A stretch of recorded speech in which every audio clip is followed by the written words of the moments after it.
What if I told you that the most lethal phase of the Holocaust did not happen inside a gas chamber? What if I told you that before a single purpose-built extermination facility had processed a single victim, before the Zyklon B canisters were ever unsealed above a sealed underground chamber, approximately 1.5 million human beings had already been shot at close range and buried in mass graves across a strip of land stretching from the Baltic Sea to the Black Sea? What if I told you that the men who did this were not a special breed of ideological monster, that they were police officers, lawyers, academics, and clerks who had been given guns and an order, and who, with a compliance rate that should disturb every assumption we carry about how human beings behave under authority, did what they were told? Tonight we are going to go through 50 rare facts about the Einsatzgruppen, the mobile killing units that the Nazi SS deployed behind the advancing Wehrmacht lines during the invasion of the Soviet Union beginning June 22, 1941. These are the units that carried out what historians call the Holocaust by bullets, the systematic mass murder of Jewish communities, Soviet political officers, Roma, psychiatric patients, and anyone else the Nazi racial and security ideology identified as a target, conducted through assembly, forced march, pit, and gunshot in forests and ravines and fields across Eastern Europe. Some of what we cover tonight will be facts you have encountered before, but not in this depth.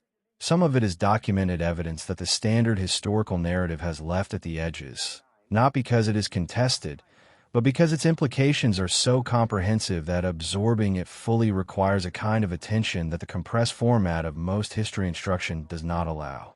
Tonight we are going to give it that attention. Get comfortable. Let your body settle into whatever surface holds you. Let your breathing slow. This history is heavy, but it is necessary. The men and women whose deaths we are documenting tonight, the 1.5 million shot in ravines, in forests, by rivers, in town squares across Eastern Europe, deserve the kind of testimony that does not look away. Tonight, we do not look away. Fact number 1. The name itself. What Einsatzgruppen actually means and why it matters. The word Einsatzgruppen translates from German as task forces or deployment groups, from Einsatz, meaning deployment or operation, and Gruppen, meaning groups. It is a deliberately neutral bureaucratic term. In the administrative language of the Third Reich, the Einsatzgruppen were simply mobile special purpose units attached to military commands for operational purposes. The word itself contains nothing that announces murder. That was entirely intentional. The Einsatzgruppen had predecessors. Mobile SS and SD units called Einsatzgruppen had been used in earlier German territorial acquisitions. In Austria in 1938, in Czechoslovakia in 1939, in Poland in 1939, where they had arrested political opponents, confiscated property, and organized the persecution of Jews and others. The units deployed into the Soviet Union in June 1941 were built on this institutional foundation, but represented something categorically different in scale and purpose. The 1941 Einsatzgruppen were not units whose primary function was arrest and intimidation. Their primary function was murder. The bureaucratic neutrality of the terminology extended to every layer of the administrative language surrounding the killing operations. The operational reports filed by Einsatzgruppen commanders to Berlin, the Erlebnismeldungen, or event reports, used language carefully calibrated to describe mass murder without naming it explicitly. Jews were processed or rendered harmless. Mass executions were described as special treatment, Sonderbehandlung, or as resettlement. The numbers killed were reported as factual operational data, alongside weather conditions and logistical notes. The gap between the language and the reality it described was not accidental. It was a design feature of the administrative system. Understanding the etymology and the deliberate neutrality of the terminology is a starting point for understanding the Einsatzgruppen, because it illuminates the fundamental mechanism by which ordinary men were recruited into mass murder. The mechanism of bureaucratic normalization. The word Einsatzgruppen sounds like something you would find in any military organization. The reports they filed look like the reports any administrative unit would file. The language of the killing program was designed to make it look, at every administrative level, like something other than what it was. Fact number 2. For groups, for armies, one mission. The Einsatzgruppen deployed into the Soviet Union in June 1941 were organized into 4 main groups, each assigned to operate in the rear area of one of the 4 German army groups advancing into Soviet territory. Einsatzgruppe A was assigned to Army Group North, operating in the Baltic states, Estonia, Latvia, and Lithuania, and advancing toward Leningrad. Einsatzgruppe B was assigned to Army Group Center, operating in Belarusia, and advancing toward Moscow. Einsatzgruppe C was assigned to Army Group South Northern Sector, operating in Ukraine north of Kiev. Einsatzgruppe D was assigned to Army Group South Southern Sector, operating in southern Ukraine and the Crimea. Each Einsatzgruppe was subdivided into smaller operational units. The Einsatzgruppen commanded Einsatzkommandos and Sonderkommandos, the former being somewhat larger and more fixed in their operational areas, the latter being more mobile and deployed to specific operations. Below these units were sub-units designated by letter, Teilkommando or Vorkommando, that could be detached for specific operations in particular towns or districts. This hierarchical structure allowed the killing program to be scaled. A full Einsatzgruppe might be deployed for a major urban operation, while a smaller Sonderkommando unit might be dispatched to handle the Jewish population of a smaller town or village.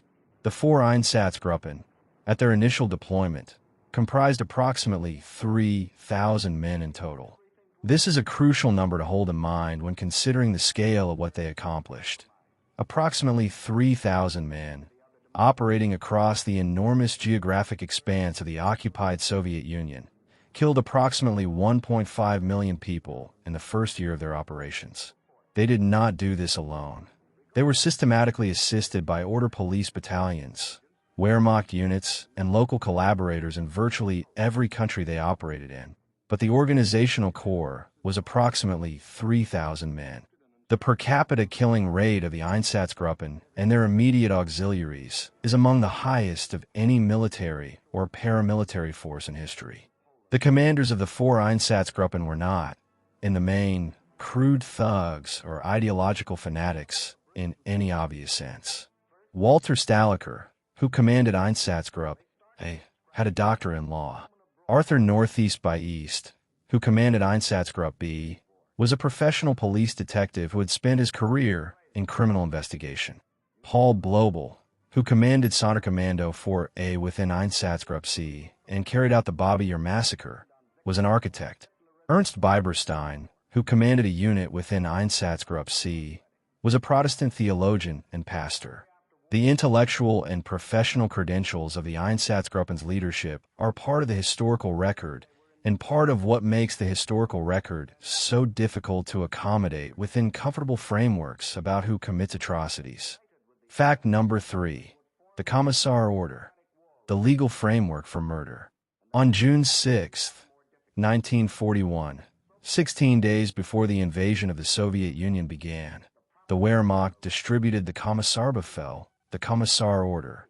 The order instructed German military units that Soviet political commissars, the Communist Party officers embedded within Red Army units, were to be identified and killed immediately upon capture rather than treated as prisoners of war under the Geneva Convention.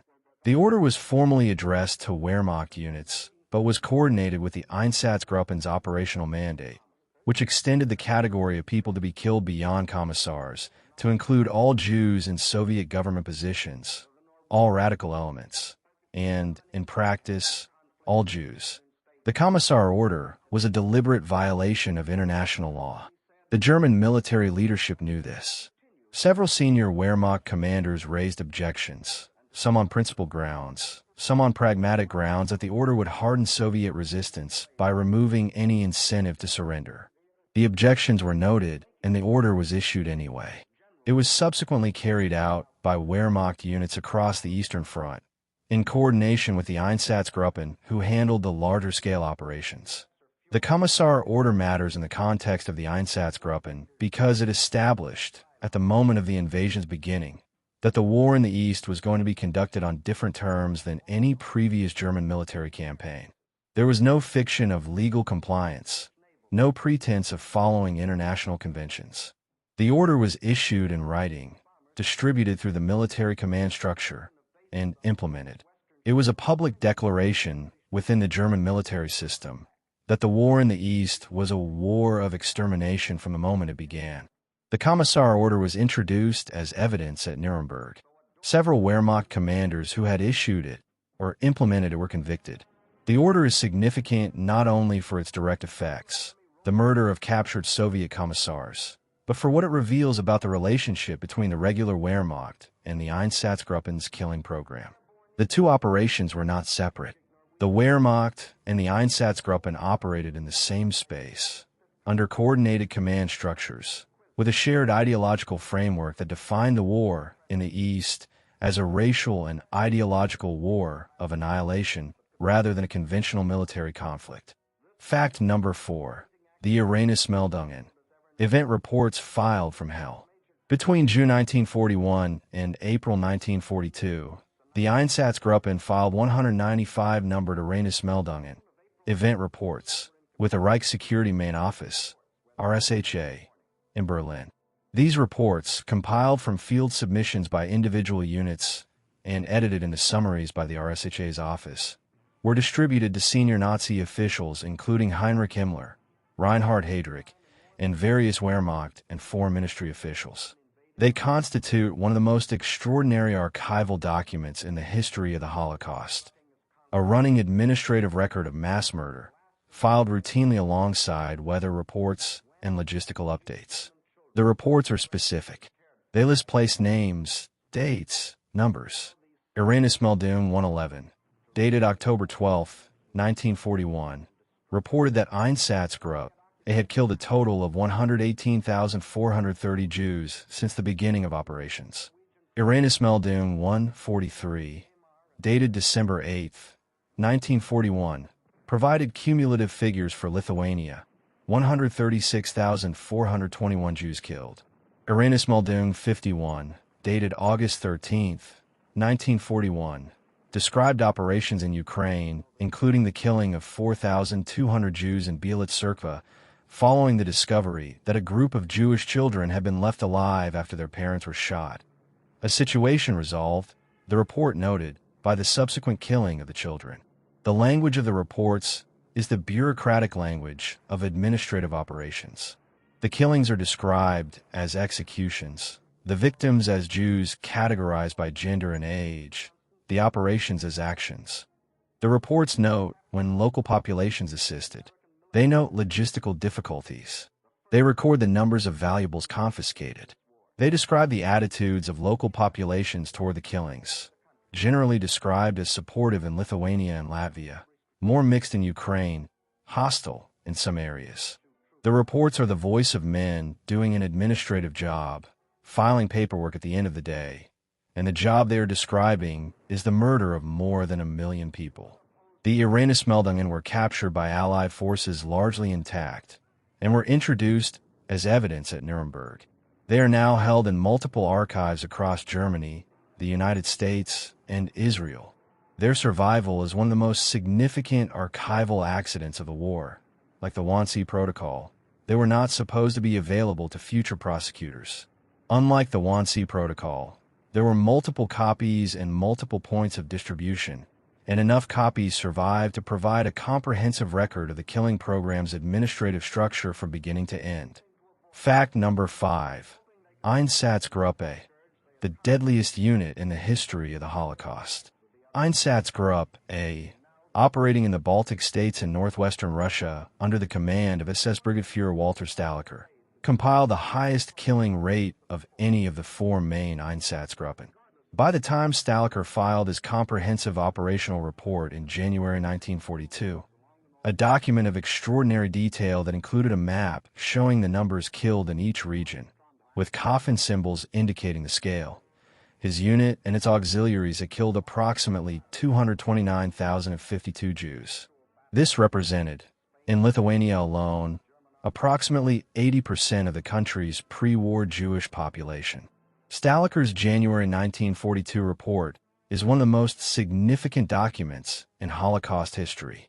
It provides a detailed accounting of operations by country and city, describes the role of local collaborators and analyzes the reception of the killing operations by the local populations.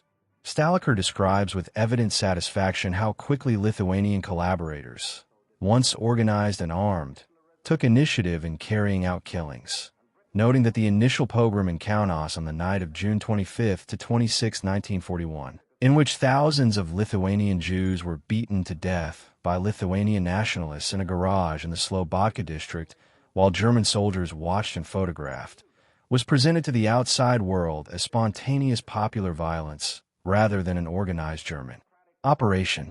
Staliker himself was killed in March 1942 in a partisan ambush in Estonia. He did not survive to face any legal process. His successor continued the operations.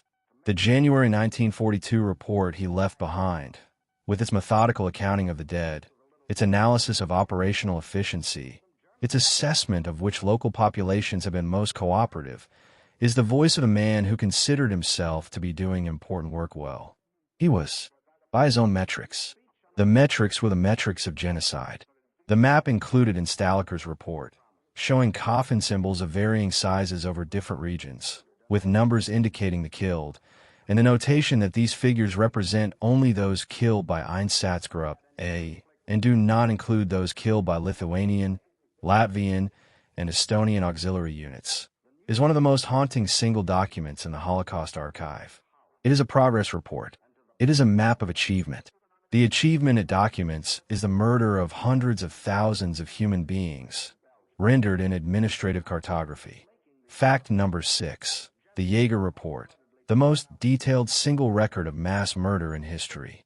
On December 1, 1941, Karl Jaeger, commander of Einsatzkommando 3, a subunit of Einsatzgruppen A operating in Lithuania, submitted a report to his superiors that is unlike any other document in the Holocaust archive. The Jaeger Report is a day-by-day, location-by-location accounting of killings carried out by his unit and Lithuanian auxiliary forces between July 2 and November 25, 1941. It is 9 pages long. It lists 112 separate killing operations. The total at the bottom of the final page reads 137,346.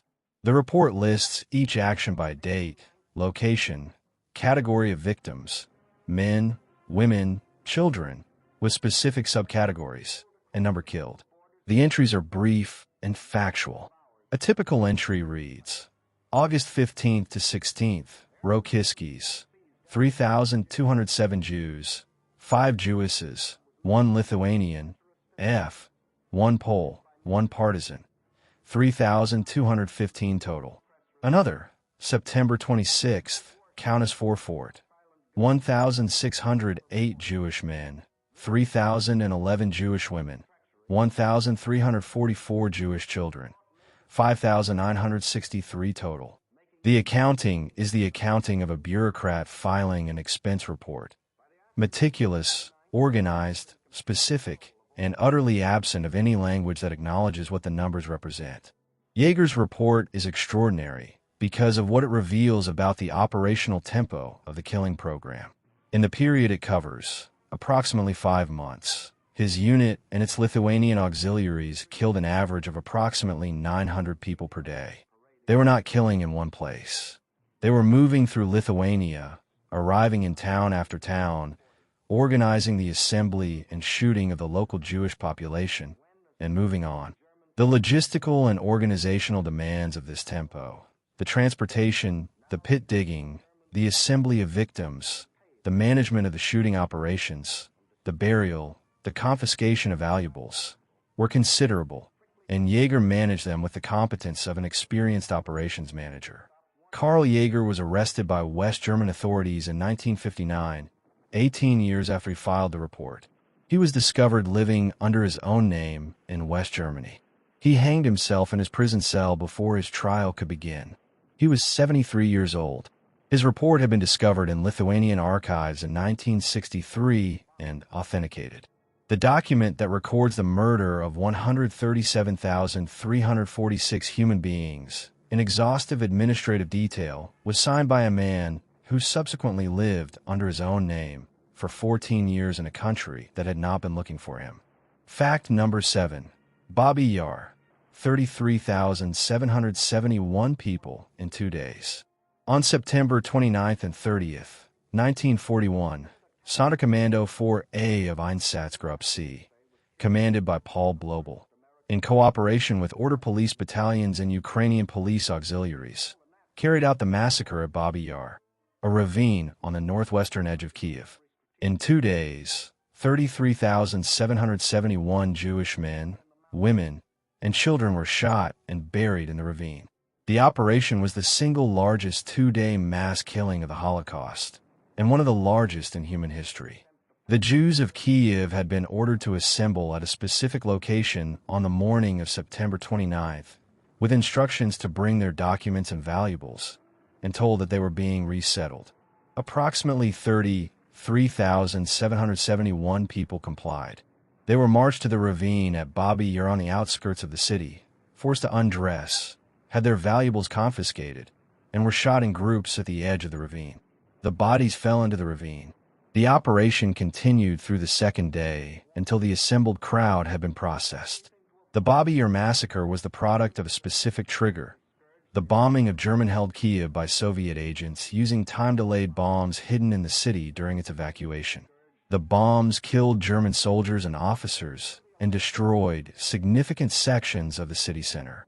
The German military command decided to use the bombings as the pretext for the liquidation of Kiev's Jewish population, which was blamed for the Soviet sabotage in the same logic that consistently used Jewish culpability as the framework for reprisal operations. Babi Yar did not end with the September 1941 massacre.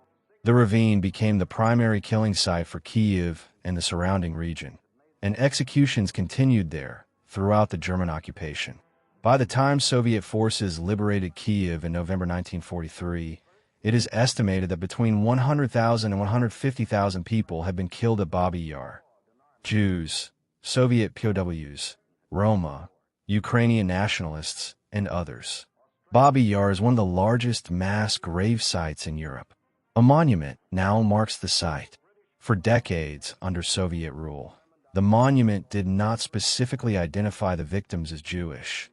The Soviet state preferred to describe them as Soviet citizens, erasing the specifically Jewish character of the primary massacre in the ideological framework of Soviet anti-Zionism.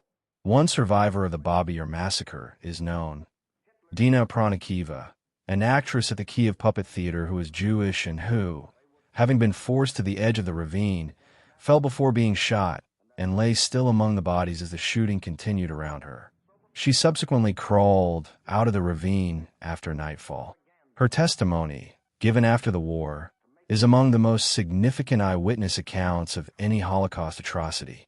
She described in detail the mechanics of the operation: the narrow path down to the ravine, the SS officers directing the flow of people, the shooting, the bodies. Her account was given at the trial of the Babi Yar perpetrators in 1946 and has been verified by archaeological excavations at the site. Fact number 8. Otto Ohlendorf, the economist who commanded the killing of 90,000 people. Otto Ohlendorf commanded Einsatzgruppe D, operating in southern Ukraine and the Crimea, from June 1941 to June 1942. In that period, his unit killed approximately 90,000 people, the majority of them Jewish. He is the most extensively documented of the Einsatzgruppen commanders because he was arrested, tried at Nuremberg in the Einsatzgruppen trial of 1947 to 1948, and gave extraordinarily detailed and candid testimony about the killing operations. Ohlendorf was not, in any conventional sense, a stereotypical perpetrator. He had a doctorate in jurisprudence. He had studied at 3 universities and had been an academic economist before joining the SD, the SS intelligence service. He was known within the SS as an internal critic of aspects of Nazi economic policy and had made enemies within the party establishment by his willingness to submit critical analyses of the German economy. He was assigned to command Einsatzgruppe D partly, some historians have argued, as a form of punishment for his internal criticisms, sent to the field to do the work he had been supervising analytically. At Nuremberg, Ohlendorf admitted without hesitation to the killings his unit had carried out. He provided specific figures, described operational procedures, and confirmed the orders under which he had operated. When asked about the killing of children, he confirmed that children had been killed, explaining that if the adults were being killed, leaving their children alive would create enemies of the Reich who would seek revenge when they grew up. The logic was the logic of total extermination, stated clearly and without apparent remorse by a man with a doctorate in jurisprudence who had spent a year supervising the murder of 90,000 people. Ohlendorf's defense at Nuremberg was primarily the defense of superior orders, that he had received orders from Himmler and Heydrich and had been obligated to carry them out. The tribunal rejected this defense. He was convicted and sentenced to death. He was executed at Landsberg prison on June 7, 1951, along with 3 other Einsatzgruppen commanders. He was 44 years old. In his final statement, he did not express remorse for the killings. He expressed the view that he had been convicted by a victor's justice that applied standards not recognized in international law at the time of the operations. He maintained this position to the end. Fact number 9. Himmler at Minsk. The day the Reichsfuhrer watched a shooting and nearly fainted. On August 15, 1941, Heinrich Himmler, Reichsfuhrer SS, and the overall commander of the Einsatzgruppen program, traveled to Minsk in Belarus to observe a killing operation conducted by Einsatzgruppe. He requested a demonstration, a shooting of a group of Jewish prisoners by an SS unit. The demonstration was organized. A group of approximately 100 Jewish prisoners was assembled and shot by members of the local SS command. Himmler nearly fainted. According to witnesses including Karl Wolff, Himmler's chief of personal staff who was present, Himmler turned white, swayed, and had to be steadied. He was deeply affected by the visual and physical reality of mass shooting at close range. The blood, the sounds, the immediate physical consequences of the act he had ordered. The leader of the organization responsible for the murder of millions of people was, as a personal matter, unable to watch 100 of those murders being committed. Himmler's response to his own weakness was not to stop the killing. It was to find a way to kill more people without requiring his men to shoot them at close range. In the weeks following the Minsk visit, Himmler commissioned the development of mobile gas vans, vehicles equipped with sealed rear compartments into which the exhaust from the vehicle's engine was redirected, killing the people loaded inside through carbon monoxide poisoning, while the van was driven to a burial site. The vans were developed by the RSHA's technical department and deployed to the Einsatzgruppen and to the Operation Reinhard extermination camps, including Treblinka, as supplementary killing methods. The gas van program is a direct consequence of Himmler's personal reaction to mass shooting. It is one of the clearest examples in the Holocaust record of the relationship between the personal sensibilities of the perpetrators and the technological development of the killing program. The gas chambers at Auschwitz, Treblinka, Sobibor, and Belzec were not invented because shooting was too slow or because the Zyklon B approach was technically superior. They were developed, in part, because the men at the top of the killing program found the visual and physical reality of mass shooting unpleasant. The industrialization of the Holocaust was partly a response to the perpetrators' own comfort. Fact number 10. The gas van program. Killing on wheels. The gas vans commissioned following Himmler's Minsk visit were produced by the SS in cooperation with the Reich Security Main Office's technical department, with significant involvement from a company called Gobstadt Fahrzeugwerk GmbH in Berlin, which produced the sealed rear compartments. The vehicles used were standard commercial truck chassis, Opel Blitz or Diamond T, fitted with a sealed rear compartment, with the exhaust system routed internally. Victims were told they were being transported to a new location. They were loaded into the sealed rear compartment. The vehicle was started, driven for a period, typically 15 to 30 minutes, and arrived at the burial site with the passengers dead from carbon monoxide poisoning. Approximately 20 to 30 gas vans were produced and distributed to the Einsatzgruppen and other killing units. They were used across the occupied Soviet Union and in the general government, the occupied Polish territories. The Chelmno extermination camp, which began operations in December 1941 and killed approximately 150,000 to 340,000 people, used gas vans as its primary killing method throughout its operation. The vans at Chelmno killed approximately 1,000 people per day at peak operation. The operational reports filed by Einsatzgruppen officers about the gas vans are remarkable documents. They describe the vans in the language of engineering performance review, noting when the exhaust system was insufficient for the volume of passengers, when the vehicles needed maintenance, when the carbon monoxide concentration was too low for quick death. One particularly disturbing series of letters exchanged between SS officials discusses modifications to the van design, specifically whether to reduce the van's capacity to allow faster death rates, and how to address the problem of the victim's reactions during the death process causing damage to the vehicle's interior.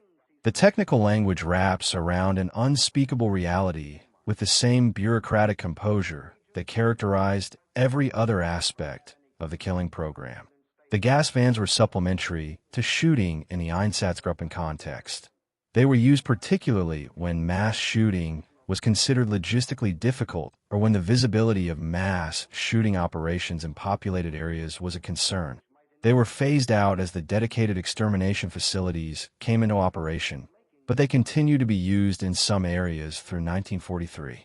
The continuity of personnel, institutional knowledge, and operational experience between the gas van program and the development of the gas chambers at the Operation Reinhard camps in Auschwitz-Birkenau is direct and documented. Fact number 11. Ponary Forest, where Vilna's Jews were shot. Ponary, Panerai in Lithuanian, is a forested area approximately 10 kilometers southwest of Vilnius, Lithuania's capital, which had before the war been a picnic destination for the city's inhabitants.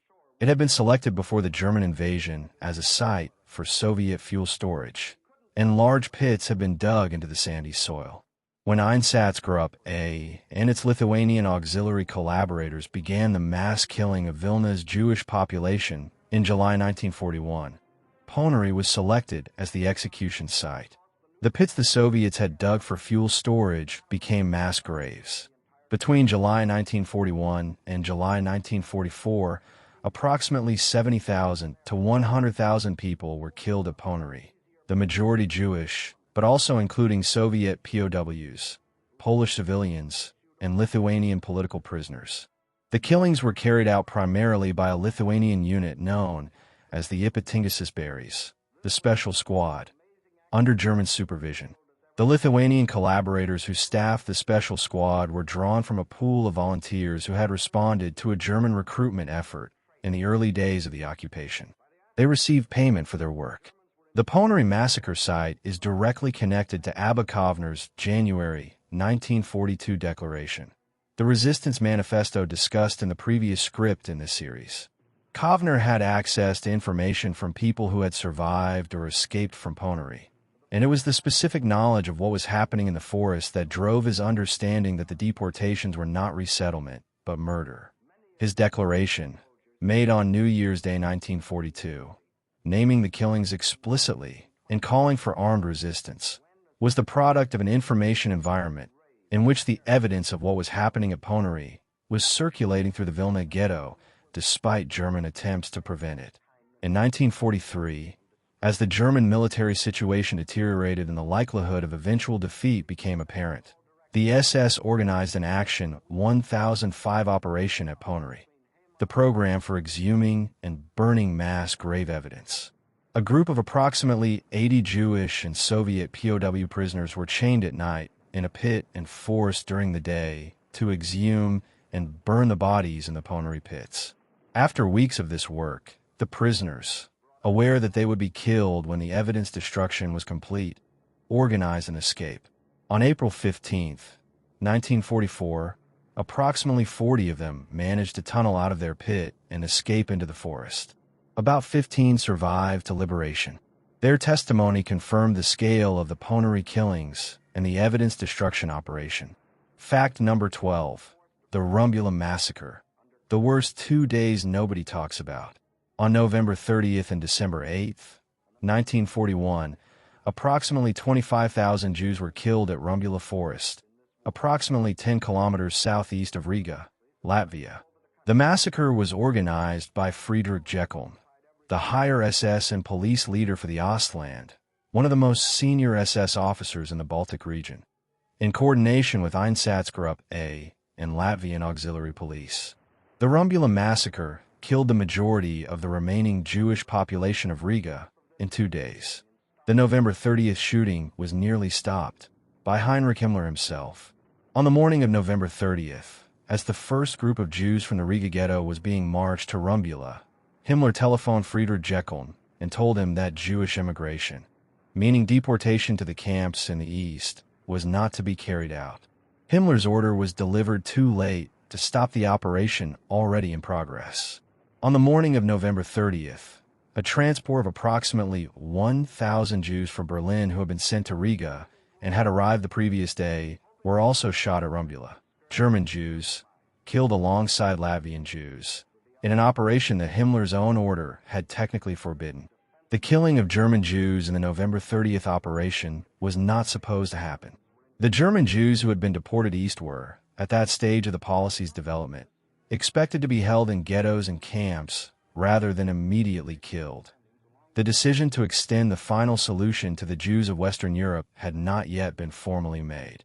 The fact that they were shot alongside Latvian Jews on November 30th reflected Jekyll's operational decision-making and the chaotic edges of a killing program that was still being defined at the policy level while being implemented at full speed on the ground. It was one of the specific incidents that contributed to the decision to convene the Wannsee Conference in January 1942 to formalize and coordinate a program that was already running without complete central coordination. Frida Michelson is among the very few survivors of the Rumbula massacre. She survived by lying still among the bodies in the pit after she was shot and missed. The bullet grazed her head rather than killing her. She covered herself with the bodies of those around her and lay still through the continued shooting until dark, when she was able to crawl out of the pit and eventually escape into the forest. Her memoir, I Survived Rumbula, is one of the primary eyewitness sources for the mechanics of the operation. Fact number 13, Lithuania, the country that lost 90% of its Jewish population. Lithuania had, before the Second World War, a Jewish population of approximately 220,000 to 240,000 people, one of the oldest and most intellectually significant Jewish communities in Eastern Europe, centered in Vilnius, which for centuries had been a center of Jewish scholarship known throughout the Jewish world as the Jerusalem of Lithuania. By the end of the war, approximately 90 to 95% of Lithuania's Jews had been killed. The proportional death rate is among the highest of any country in the Holocaust, higher than Poland, higher than the Netherlands, higher even than the Greek Jewish communities devastated by deportation. The Lithuanian case is historically significant not only for the scale of the killing, but for the speed and the degree of local participation. The mass killings in Lithuania began within days of the German invasion, in some cases with Lithuanian units acting ahead of German organization. The Kaunas Garage pogrom of June 25 to 26, 1941, in which Lithuanian nationalists, operating in the chaotic first days of the German occupation, beat to death approximately 800 to 1,000 Jewish men with clubs and metal bars in the Liatukis garage, while onlookers watched and some photographed, occurred before the Einsatzgruppen had fully organized their operations in the city.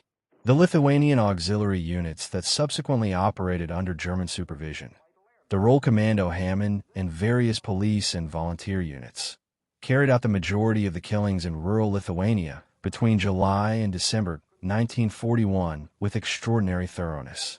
The Jaeger reports accounting of 137,346 killed by December 1st, 1941, includes killings carried out by these Lithuanian units, as well as the German Einsatzkommando III. The cooperation was systematic, and the participation was largely voluntary. The historical reckoning with Lithuanian collaboration has been complicated and contested in the decades since the war. Lithuania, like several other Baltic states, spent the Soviet occupation period under an official narrative that emphasized Soviet victimhood and suppressed the specific history of Jewish victimhood and local collaboration. After independence in 1990, the historical debate intensified. Some Lithuanian political figures have sought to honor certain wartime Lithuanian nationalist figures who were involved in collaboration, creating significant tension with the Jewish community and with Holocaust historians.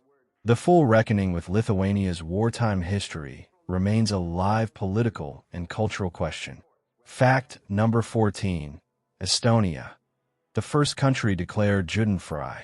Estonia had the smallest Jewish population of the three Baltic states occupied by Germany, approximately 4,500 people at the time of the German invasion in July 1941.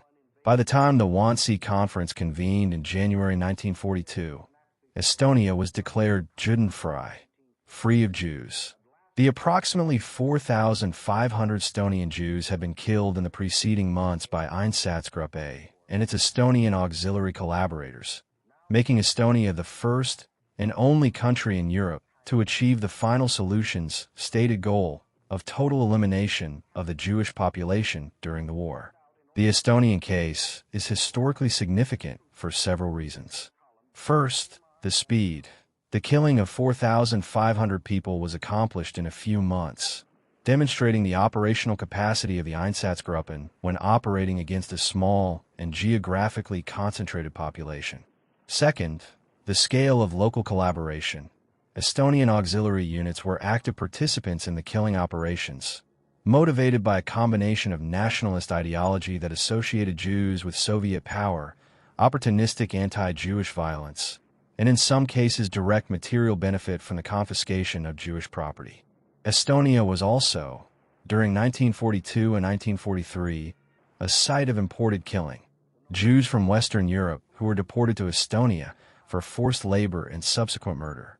The Viver concentration camp complex in northeastern Estonia held Jewish prisoners brought from other parts of occupied Europe. The Estonian geography thus played a dual role in the Holocaust. First as the site of the immediate murder of its own Jewish population, then as a location within the broader deportation and murder infrastructure. The Wannsee Conference's specific notation that Estonia was already Judenfrei at the time of the conference, January 20th, 1942, means that the administrators meeting in the villa on the Wannsee Lake could record, in their accounting of the 11 million Jews they planned to eliminate, that one country's portion of that accounting had already been accomplished. It is a detail that appears as a parenthetical in the protocol. It describes the complete destruction of a community of 4,500 human beings. Fact number 15. The Heydrich Commando, Latvia's most lethal collaborators that, in July 1941, a Latvian officer named Viktor Heydrich organized a volunteer auxiliary unit. The Heydrich Commando, formerly known as the Latvian Auxiliary Security Police, that became one of the most active collaborating units in the entire Einsatzgruppen killing program. The Heydrich Commando, which at its peak comprised approximately 300 to 500 men, participated in mass killings across Latvia and also traveled to other countries, to Belarus and to the Minsk area, to participate in operations there. The unit's members were drawn from Latvian university students, former military officers, and nationalist volunteers who were motivated by a combination of anti-Soviet resentment.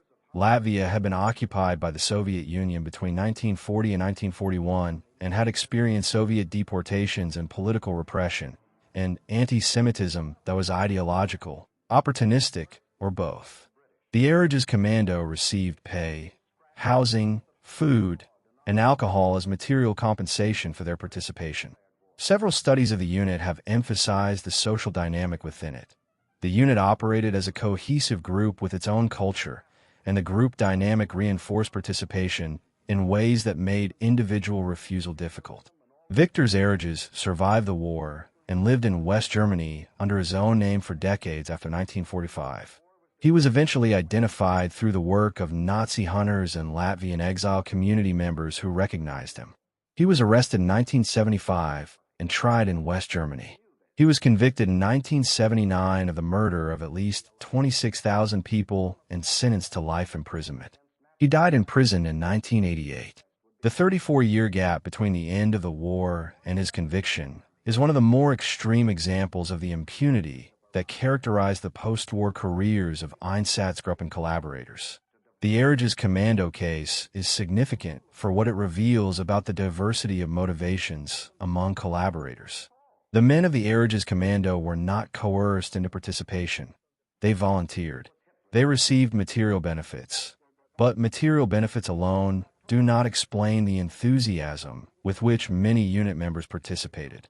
The combination of ideological anti-Semitism, nationalist resentment of Soviet power that had been associated in propaganda with Jewish Bolshevism, peer group dynamics, and material incentive created a context in which killing was not experienced by many participants as a moral rupture, but as a coherent expression of values they held and a community they belonged to. Fact number 16.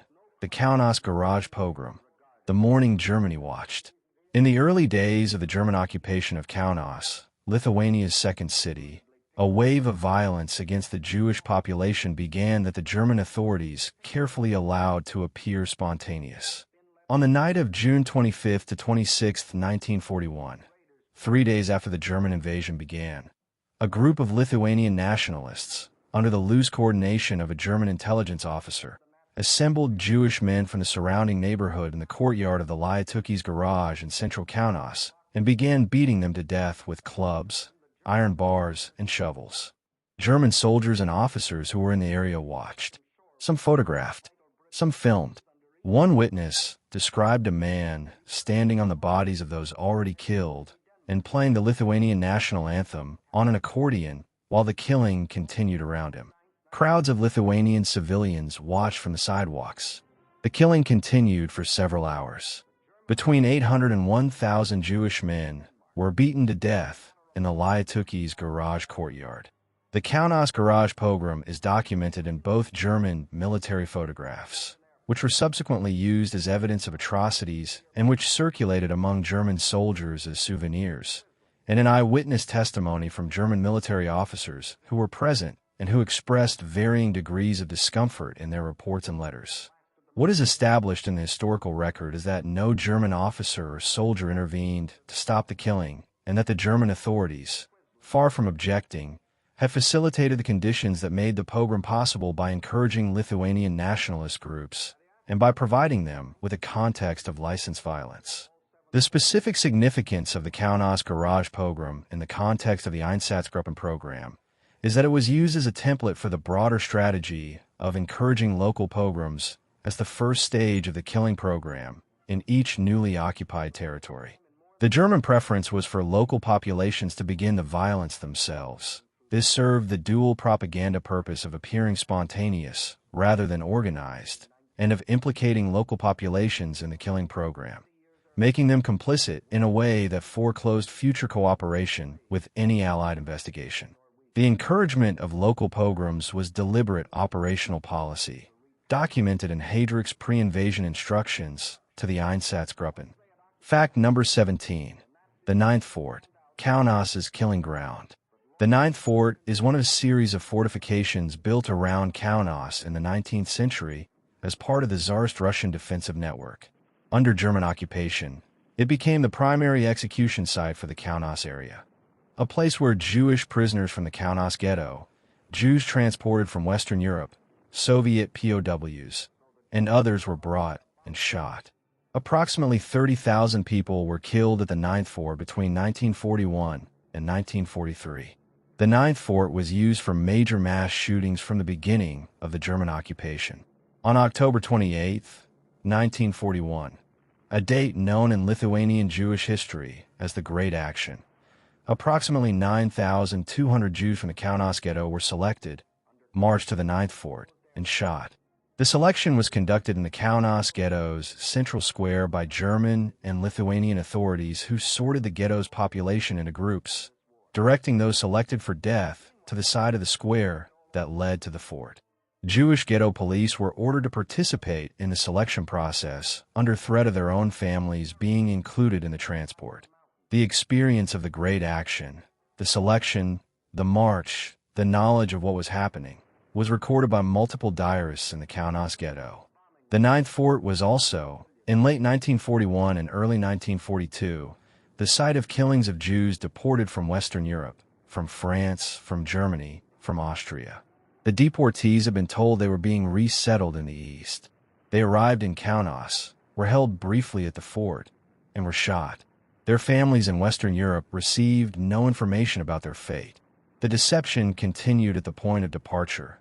The deportees were given no truthful information about what awaited them, and it continued in the administration of the deportations at the receiving end. In 1943, an Action 1005 operation was organized at the Ninth Fort. As at Ponary, a group of prisoners, approximately 72, mostly Jewish, were held in the fort cells and forced to exhume and burn the bodies in the mass graves. As at Ponary, the prisoners understood that they would be killed when the evidence destruction was complete and organized an escape. On Christmas Eve 1943, 64 of the 72 prisoners broke through the cell wall using tools they had concealed and escaped into the city of Kaunas. Approximately 17 survived the war. Their testimony confirmed the scale of the Ninth Fort killings and the evidence destruction program. Fact number 18. Kamenets-Podolsk, the massacre that started the final solution. On August 27th and 28th, 1941, the end of August, just 2 months into the invasion of the Soviet Union, Friedrich Jekyll's higher SS and police forces, in cooperation with Einsatzgruppen, killed approximately 23,600 Jews at Kamenets-Podolsk in western Ukraine. The killing, which was completed in 3 days of shooting at a ravine outside the city, was notable for a specific reason that distinguishes it from other Einsatzgruppen massacres. Among the victims were approximately 11,000 Jews who had recently been expelled from Hungary. Hungary had been expelling Jews of non-Hungarian citizenship from its territory, people who had immigrated or whose documentation was questioned, under a policy of ethnic cleansing. The expelled Jews had been forced to cross the Hungarian border into German-controlled territory. Jekyll's forces, receiving this additional population of approximately 11,000 people, incorporated them into the Kamenets-Podolsk operation. The killing thus crossed a threshold. It was the first mass killing that included Jews from outside the Soviet Union, the first that incorporated Jews expelled from a nominally allied country. And, at 23,600 people killed in 3 days, one of the largest single operations to that date. The Kamenets-Podolsk massacre was reported to Berlin and was noted at the highest levels as a significant operational development. It demonstrated that the killing program could be scaled to include non-Soviet Jews. It contributed to the discussions that were taking place throughout the summer and fall of 1941 about extending the final solution from the Soviet-occupied territories to the whole of Europe. The decision to extend the final solution to the Jews of Western and Central Europe, the decision that led to the Wannsee Conference and the Operation Reinhard camps, was not made in a single moment, but Kamenets-Podolsk was one of the specific operational precedents that informed it. The Hungarian government's response to learning that the Jews it had expelled had been killed by German forces was, by the account of Hungarian officials involved in the deportations, something between discomfort and shock.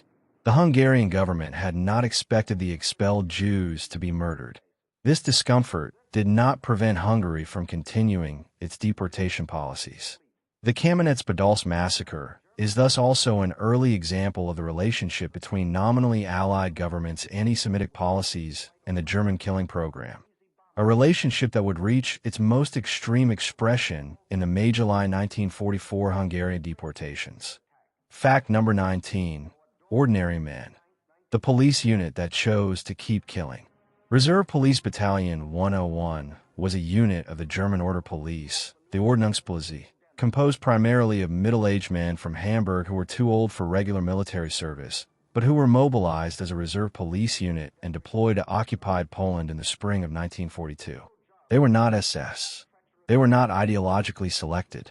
They were policemen, men who had been working as postal workers, teachers, factory workers, dock workers, who were given rifles and orders and sent to participate in the killing of Jews in occupied Poland. Battalion 101's commander, Major Wilhelm Trapp, informed his men before their first killing operation at Josefau in July 1942 that any man who did not wish to participate could step out and would be assigned to other duties without penalty. Approximately a dozen men, out of a unit of nearly 500, stepped out. The remainder participated in the killing of approximately 1,500 Jews from the Josefau village, shooting them individually in the forest, face to face, at close range. In subsequent operations over the following months, Battalion 101 killed approximately 38,000 Jews and participated in the deportation of approximately 45,000 more to Treblinka. Christopher Browning's 1992 study of Reserve Police Battalion 101, Ordinary Men, based on the post-war interrogation records of the unit's members, is one of the most significant works of Holocaust history because of what it reveals about the psychology of perpetrators. Browning found no evidence that the men of Battalion 101 faced execution or serious punishment for refusing to participate in killings. The primary mechanisms that produced compliance were conformity to the group, not wanting to be seen as weak or as willing to let comrades do the dirty work, career incentives. Participation was noted positively by superiors, gradual habituation. The first operation was the most difficult, and subsequent operations became progressively easier, and ideological context, not necessarily fanatic anti-Semitism, but a background belief in Jewish culpability for Germany's enemies and problems, that made the killings feel justified. The Browning findings were contested by Daniel Goldhagen in his 1996 book, Hitler's Willing Executioners, which argued that eliminationist anti-Semitism was the primary driver of participation and that Browning underestimated the ideological dimension. The debate between these two interpretations of the Battalion 101 evidence has run through Holocaust historiography for 30 years. What both books agree on is the central fact that the men of Reserve Police Battalion 101 killed approximately 38,000 people and were not compelled to do so by threat of their own death or punishment. They chose to participate. Understanding why they made that choice is among the most important questions the Holocaust poses to every subsequent generation. Fact number 20. Women and children. The expansion of the killing mandate. In the early weeks of the invasion, the Einsatzgruppen's killing operations were targeted primarily at Jewish men of military age, those defined as potential partisans, communist functionaries, or security threats. Women, children, and the elderly were often spared in the initial operations in a given location, though what sparing meant in this context was a temporary exemption from immediate killing, not safety. The shift to killing entire Jewish communities, men, women, children of all ages, occurred progressively through July and August 1941 and was essentially complete by September. The expansion of the killing mandate to include women and children was not the result of a single written order that has been found in the archives. It appears to have emerged from a combination of factors. The practical problem that leaving women and children alive after killing the men created a population of surviving family members who were witness to the killings and who represented, in the logic of the program, future enemies of the Reich. The ideological framework of the killing program, which defined the threat as racial rather than behavioral. A child was defined as a threat not by anything she had done, but by her Jewish identity, and direction from Himmler and Heydrich that was communicated through personal conversations and verbal orders rather than written documents, leaving the archival record incomplete. The Jaeger report provides a granular record of the expansion of the killing to women and children through its daily logs. The early entries in July 1941 list killings that are predominantly adult males. By August, the entries begin including women and children in significant numbers. By September, the entries consistently list men, women, and children in proportions that suggest the killing of whole community populations rather than selected categories within them. The numbers of children in the Jaeger report's entries are not aggregated in a separate category. They appear within the general counts, identified as children. Thousands of children. killed by a unit commanded by a man who filed a report and then lived under his own name in West Germany for 18 years. The killing of children was the aspect of the operations that produced the most documented expressions of discomfort among perpetrators. The gas van program was partly a response to this. The distance created by the sealed van was more manageable for some perpetrators than shooting a child directly. At Babi Yar, SS officers who were present described the difficulty of the children's section of the operation. But the discomfort was managed through alcohol, through the language of necessity, through the group dynamics of units where everyone was doing the same thing, and through the ideological framework that defined Jewish children as future enemies. The children were killed. The discomfort was processed. The next operation was organized. Fact number 21. Paul Blobel and Action 1005. The program to erase the evidence. By 1942, the Nazi leadership had begun to be concerned about the evidence trail being left by the mass shootings of the Einsatzgruppen. Thousands of mass graves, pits containing hundreds or thousands of bodies each, dotted the landscape of the occupied Soviet Union, Ukraine, and Poland. The graves were known to local populations. Allied intelligence was receiving reports about the killings. As the prospect of eventual military defeat began to be contemplated, the question of what to do with the mass grave evidence became urgent. In 1942, Paul Blobel, the commander of Sonderkommando 4A who had organized the Babi Yar massacre, was assigned to head a new operation, Action 1005, the program for exhuming and burning the bodies in the mass graves across the occupied territories. Blobel was given a small staff and the authority to deploy prisoner labor, primarily Jewish survivors from ghettos and concentration camps, to carry out the exhumations. The operation worked outward from the general government in Poland and eventually extended into the occupied Soviet territories. Action 1005 was conducted with the same bureaucratic thoroughness as the killing operations themselves. Prisoner teams, designated Sonderkommandos in a grotesque echo of the Auschwitz usage, were organized at each major grave site. They exhumed the bodies, stacked them on grids of railroad track and wood, burned them, sifted the ashes for valuables, and crushed the remaining bone fragments. When the evidence destruction was complete, the prisoner teams were killed. The evidence of the evidence destruction was itself destroyed. Action 1005 did not succeed.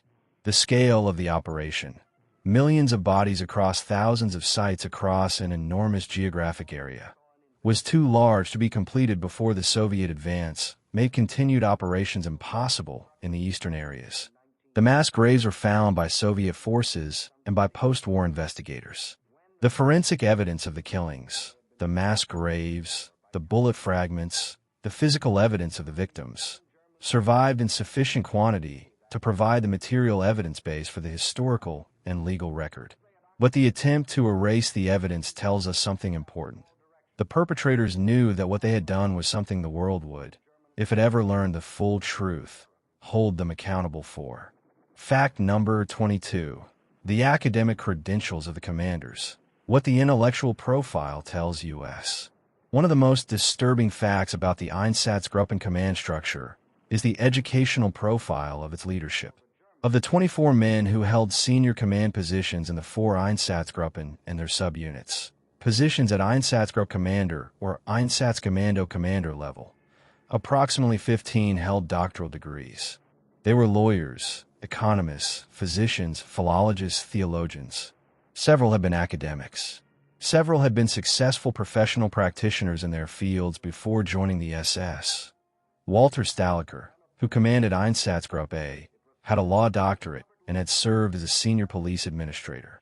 Otto Ohlendorf, who commanded Einsatzgruppe D, had a doctorate in jurisprudence and had been an academic economist. Werner Braun, who commanded a subunit in Einsatzgruppe D and whose unit killed approximately 165,000 people, had a law doctorate. Ernst Bieberstein, who commanded Einsatzkommando 6 within Einsatzgruppe C and participated in mass killings in Ukraine, had been an ordained Protestant pastor before joining the SS. The intellectual profile of the Einsatzgruppen leadership directly challenges the psychological model that the Holocaust was carried out by people who were cognitively or morally deficient in some detectable way, who were different from the rest of the population in ways that would allow us to identify and exclude them. The men who commanded the killing units were, by the credentialing standards of their society, among the educated elite. They had attended the same universities, sat in the same classrooms, read the same philosophical texts as the intellectual culture that surrounded them. They had been trained in the law, in medicine, in theology, in disciplines that at their core are concerned with human welfare, human dignity, and the protection of the vulnerable. The question of what this tells us about education, about professional training, about the relationship between intellectual capacity and moral behavior, is one that the Holocaust demands we ask. Education did not protect against participation in genocide. Professional ethics, in law, in medicine, in theology, did not prevent the systematic violation of every principle those professions claim to embody. The Einsatzgruppen commanders were not uneducated. They were highly educated men who killed approximately 1.5 million people and filed reports about it. Fact number 23. The Simferopol Massacre. Einsatzgruppe D's Crimean killing. Einsatzgruppe D, operating in the Crimea under Otto Ohlendorf, carried out a systematic killing of the Crimea's Jewish population in the fall and winter of 1941. The largest single operation was the Simferopol Massacre, carried out on November 13th to 14th, 1941, in which approximately 10,000 to 14,000 Jews from the Crimean capital and surrounding areas were killed in anti-tank ditches on the outskirts of the city. The killing was supplemented by smaller operations in Kerch, Feodosia, Evpatoria, and other Crimean cities and towns. The Simferopol operation was conducted in the late fall, and the reports filed by Einsatzgruppe noted the logistical challenges of cold weather operations, the difficulty of digging pits in frozen ground, the need to organize the operation efficiently before darkness fell in the shortened winter days. The operational language of the reports treats these as practical engineering problems to be solved, with the same matter-of-factness that an infrastructure project manager might apply to weather-related delays. The people being killed are peripheral to the logistical narrative. The Crimea had a diverse population that included, alongside Jews, a significant Karaite community, a Jewish sect of ancient origin that practiced a form of Judaism distinct from Rabbinic Judaism. The Nazis convened a panel of racial experts to determine whether the Karaites were to be classified as Jews under the racial laws and therefore subject to killing. The panel determined that the Karaites were not racially Jewish but were a separate Turkic people who had adopted certain Jewish practices. The Karaites were exempted from the killing operations. This episode illustrates the pseudo-scientific framework within which the killing decisions were made. Murder was categorized by racial classification, and the classification was decided by academic experts in a bureaucratic process that involved consideration of historical, linguistic, and anthropological evidence. Ohlendorf's detailed Nuremberg testimony about Einsatzgruppe-D's Crimean operations is the most complete first-hand senior command account of Einsatzgruppen operations in existence. He described the specific procedures used at Simferopol and other sites, the assembly of victims, the march to the killing site, the shooting at the pit edge, the burial procedure. His description was clinical and complete. He was asked by the Nuremberg prosecutors whether he had any feelings about the killings. He replied that he had not doubted that the orders were necessary. He was executed in 1951. Fact number 24. British intelligence decoded the kill counts in real time. In the summer and fall of 1941, as the Einsatzgruppen were carrying out mass killings across the occupied Soviet Union, British signals intelligence at Bletchley Park, the code-breaking operation that had cracked the German Enigma cipher, was decoding the radio communications between the Einsatzgruppen in the field and the higher SS and police leaders' headquarters. These communications included the operational reports that were subsequently compiled in the Erinnerungsmeldungen, the event reports filed with Berlin. The British were reading the kill counts as they were being transmitted. The British decoded reports were not a vague or ambiguous intelligence picture. They were specific, Dates, locations, numbers killed, categories of victims. By early autumn 1941, British intelligence had decoded enough Einsatzgruppen communications to have a clear picture of the scale and nature of the killing operations. The analysis of these communications concluded that the Germans were conducting systematic mass murder of Jewish populations in the occupied Soviet territories. The intelligence was real, current, and specific. What happened with this intelligence is one of the most significant suppressed facts in the history of Allied knowledge of the Holocaust. The decoded communications were classified at the highest level. The existence of the Enigma decryption capability was the most sensitive secret in British intelligence, and any use of the decoded information that might tip the Germans off to the fact that their communications were being read had to be carefully managed. But the intelligence about the Einsatzgruppen killings was not only suppressed for operational security reasons. It was also suppressed because acting on it would have required acknowledging both the capability and the intelligence, and because there was uncertainty about what action was even possible. The British government did not inform Jewish organizations, Allied governments, or the public of what the Bletchley Park decodes had revealed about the mass killings in the summer and fall of 1941. The information that would have confirmed, beyond any possible doubt, the systematic nature of the killing program was held in classified files.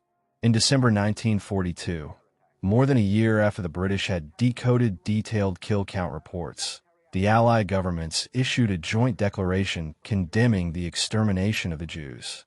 The condemnation was based on other evidence.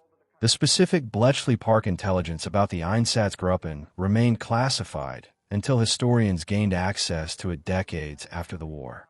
Fact number 25. Arthur Northeast by East, the detective who became a mass murderer and then a resistance hero. Arthur Northeast by East is one of the most genuinely paradoxical figures in the Einsatzgruppen history. He was a career criminal detective, a specialist in homicide investigation, who had risen to head the Reich Criminal Police Office. He was, by some accounts, a member of the German resistance who maintained contact with opposition circles within the German government and provided intelligence to the resistance network that organized the July 20th, 1944 assassination attempt on Hitler. He was also the commander of Einsatzgruppe from June to November 1941, during which period his unit killed approximately 45,000 people. Northeast by East's biography challenges the frameworks we use to think about perpetrators. He was not a committed ideological Nazi in the same mold as Ohlendorf or Staliker. His involvement in the resistance network, if it was genuine, and historians remain divided, suggests that he maintained some distance from full identification with the regime. His leadership of Einsatzgruppe, however, involved the supervision and organization of mass killings that were carried out with the same thoroughness as those of more ideologically committed commanders. Whatever his private reservations, his operational performance was indistinguishable. Northeast by East is also associated with one of the more grotesque episodes in the Einsatzgruppen record, the experimental gassings at Mogilev in September 1941. Following Himmler's August 1941 visit to Minsk and his expressed interest in alternative killing methods, Northeast by East, who is head of the criminal police, had contacts in the forensic and technical establishment, arranged experiments in which mental patients from a psychiatric hospital in Mogilev were killed using two different methods. First, explosive charges placed in the institution, then carbon monoxide from engine exhaust piped into a sealed room. These experiments informed the subsequent development of the gas van program. Northeast by East supervised them personally. After the failure of the July 20th, 1944 plot, in which Northeast by East was a peripheral participant, he went into hiding. He was arrested in January 1945 and was sentenced to death by the People's Court. He was executed in March 1945. The resistance to Hitler that led to his execution was real. The 45,000 people killed under his command in Belarusia were real. Both of these things are true simultaneously. The history does not offer the resolution of making one of them disappear in light of the other. Fact number 26. The mass grave logistics. How you organize the burial of thousands. One of the most practically significant and least examined aspects of the Einsatzgruppen operations is the logistics of the killing sites themselves, the specific engineering of how the mass murders were organized at the physical level. The operational reports and post-war testimony provide a detailed record of these procedures, and examining them reveals something important. The killing operations required significant advanced preparation, local knowledge, and organizational competence that was developed and refined over the course of the program. The standard Einsatzgruppen mass killing operation followed a consistent pattern that was adapted to local conditions. First, pits were dug, typically using Jewish forced laborers from the local community, though in some cases Red Army POWs or other prisoner categories were used. The pits were dug to dimensions calibrated to the number of people to be killed, typically several meters deep, wide enough to allow bodies to be stacked efficiently. In frozen ground conditions in winter, this was a significant engineering challenge, and the operational reports note the use of explosives to break the ground when standard digging was impossible. The assembly of victims was accomplished through a combination of deception and force. In the early operations, Jews were typically assembled under the pretext of resettlement or registration, told to bring their documents, their valuables, and their luggage, and directed to an assembly point. The deception was maintained through the assembly point, the march to the killing site, and sometimes even the undressing area. In later operations, as the scope of German intentions became known within Jewish communities, the assembly often required more direct force, with German and auxiliary police searching houses and collecting individuals who had not appeared voluntarily. At the killing site, a consistent procedure was employed. Victims were directed to undress. Clothing was collected and sorted for reuse. Valuables were collected into designated receptacles. Victims were then directed in small groups, typically 5 to 10 at a time, to the pit edge, where they were shot by a firing group. The bodies fell into the pit. The next group was brought forward. At Babi Yar, the SS used a narrow path through the ravine to control the flow of people toward the shooting site, preventing those waiting from seeing what was happening ahead. The physical design of the killing site was part of the operational planning. The burial procedures after the shooting were also operationally significant. In early operations, the pits were typically filled with earth after completion. In later operations, as the Action 1005 program developed its evidence destruction methodology, the bodies were exhumed and burned rather than buried. The transition from burial to burning represents the evolution of the program's awareness of its own accountability, the progressive recognition by the perpetrators that the evidence of what they had done would need to be destroyed. Fact number 27. The deception mechanics. How 33,771 people walked to Babi Yar. One of the questions that people most frequently ask about the Holocaust, and specifically about the Einsatzgruppen mass shootings, is why victims walked to their deaths, why they did not flee, why tens of thousands of people assembled voluntarily and allowed themselves to be marched to killing sites when the evidence of what was happening was, in at least some cases, available to those paying attention. The answer requires understanding the specific psychology of the deception architecture and the specific constraints, physical, social, and informational, that characterized each situation. The fundamental mechanism was informational deception. The people being assembled were told they were being resettled, registered, transferred, or processed for some administrative purpose. The notice posted in Kiev before the Babi Yar massacre told Jews to assemble with their documents, warm clothing, and valuables, and stated that they were being resettled. The instruction to bring valuables was specifically designed to reinforce the resettlement narrative. People being taken to their deaths would not be instructed to bring valuables. The instruction activated the rational belief that resettlement was the actual purpose. Beyond deception, the constraints on response were severe.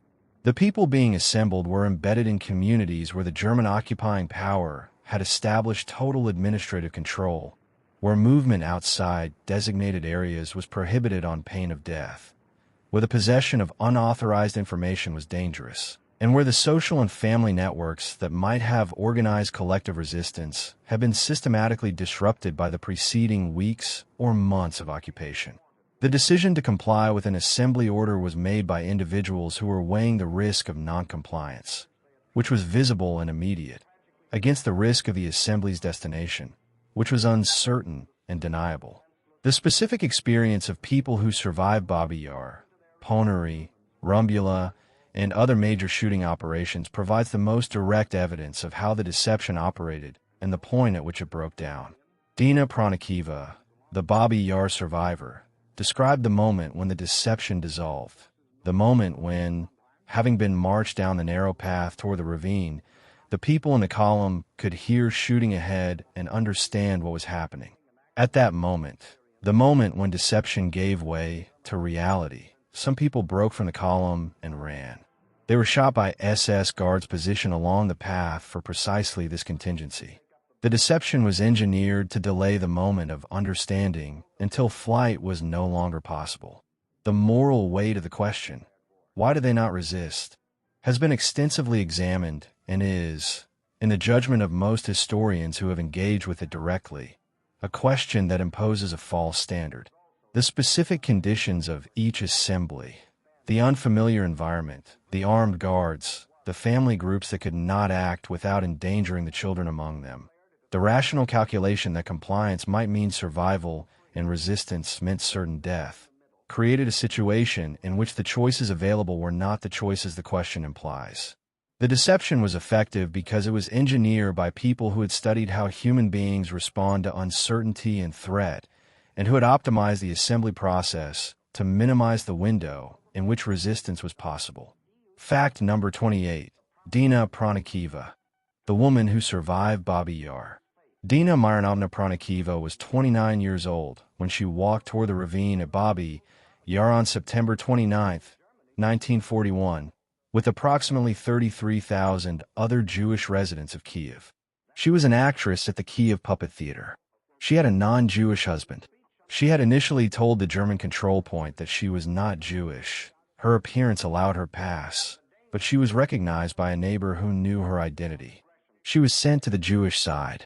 Pranikiva survived by falling into the pit before being shot, throwing herself over the edge when the firing began, landing among the bodies already in the ravine, and lying still. She was covered by subsequent bodies. SS guards walked across the bodies, shooting those who showed signs of life. She lay still. Earth was shoveled over the bodies. She lay still. After dark, she began to move, slowly, carefully, pushing through the disturbed earth, emerging from the mass grave near the edge of the ravine. A German guard saw movement and fired into the disturbed earth. The bullet missed her. She crawled into the forest. Pranikiva survived the war in Kiev, concealing her identity. After the war, she gave testimony at multiple legal proceedings, including the 1946 Soviet war crimes trial in Kiev and subsequent West German proceedings against perpetrators of the Babi Yar massacre. Her testimony is the primary first-person eyewitness account of the mechanics of the Babi Yar operation from the perspective of a victim. She described the path to the ravine, the undressing area, the waiting, the moment when the shooting was audible to those still in the column, the shooting itself, the physical experience of the pit. Pranikiva's survival was the result of a combination of physical courage, extraordinary self-control under conditions of unimaginable terror, and a specific configuration of chance. The earth coverage that concealed her from the guards shot that missed her in the darkness. She did not survive because of a plan. She survived because she made a decision in the final seconds before the shooting that proved, against enormous odds, to be survivable. The approximately 33,770 other people who walked in Babi Yar in those 2 days made the same range of decisions available to them and did not survive. Pranikiva died in Kiev in 1977. Her testimony is preserved in multiple archives and has been extensively analyzed by historians. The Babi Yar ravine, which was subsequently buried under Soviet-era construction and infrastructure, has been the subject of archaeological investigation in recent years.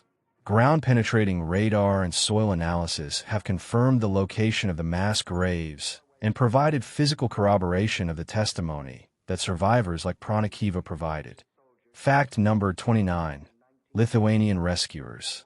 The 3% who chose differently. Of the approximately 4,000 to 4,500 Lithuanian Jews who survived the war, the majority survived by going into hiding, by being sheltered by non-Jewish Lithuanians who were willing to risk, and in some cases paid with, their lives for that choice.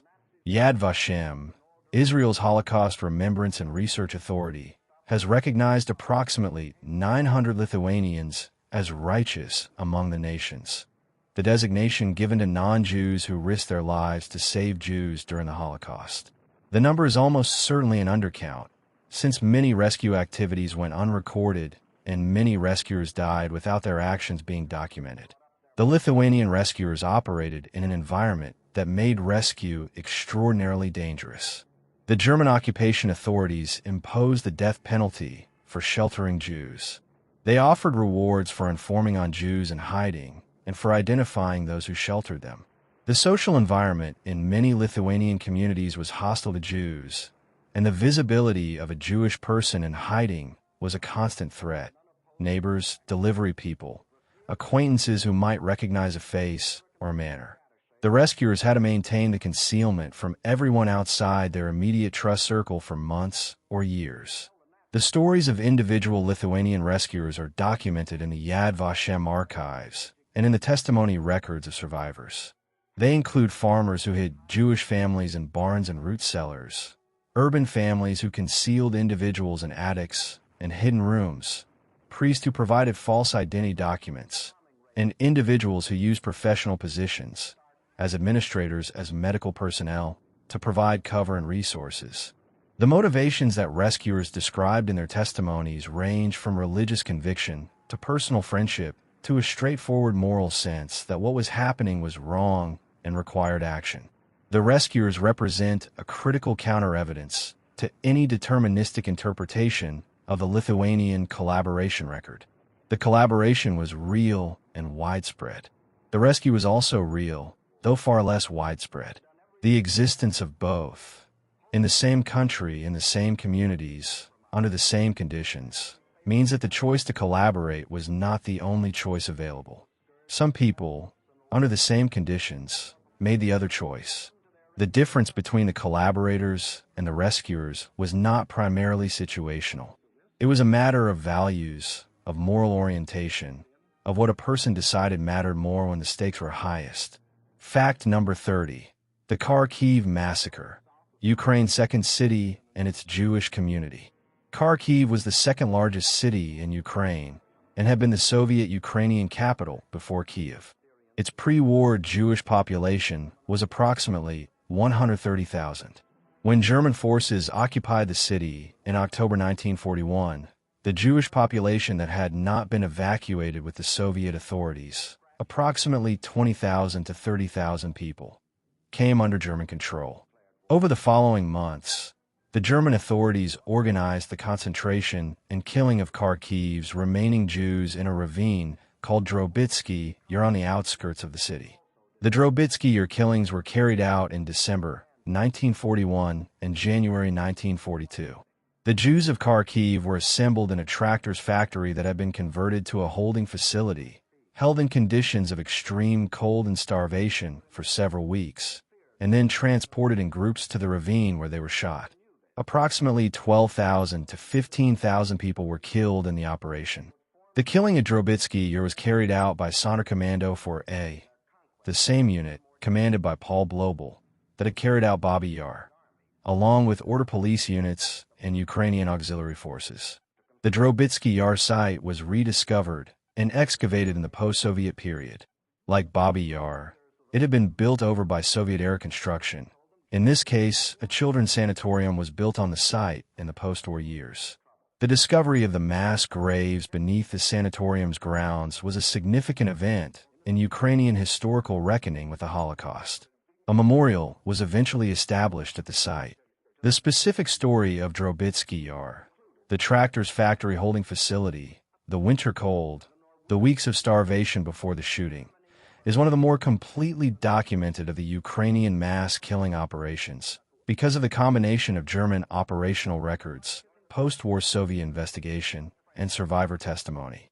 Kharkiv also illustrates a dimension of the Einsatzgruppen operations that is sometimes overlooked: the role of the holding facility, the concentration point before the shooting. In many operations, the killing was not immediate upon assembly. Victims were held for periods ranging from days to weeks in conditions designed to weaken them physically and break down any capacity for organized resistance.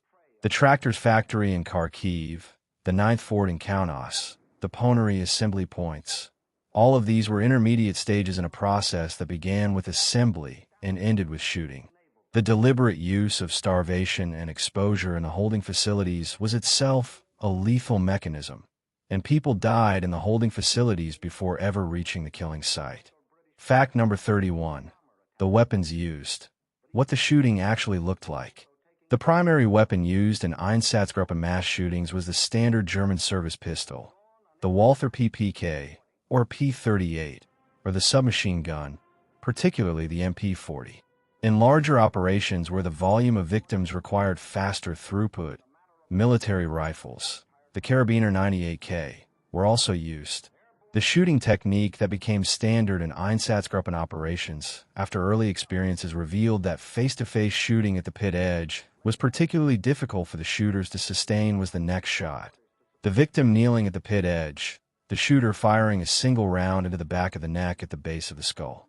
The next shot technique was documented in Einsatzgruppen training and operational guidance as the recommended method because it was physically effective, producing immediate incapacitation and death in the great majority of cases, and because it positioned the shooter behind the victim, removing the face-to-face visual encounter that was the most psychologically difficult aspect of the operation for many perpetrators.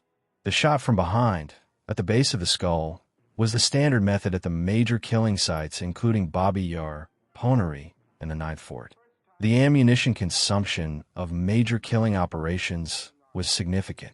At Babi Yar, the killing of 33,771 people in 2 days consumed an estimated 33,771 rounds at minimum, one per person, plus additional rounds for those not immediately killed by the initial shot, for those who tried to flee during the assembly and march, and for the SS guards posted along the approach path. Ammunition supply to the Einsatzgruppen was a genuine logistical consideration.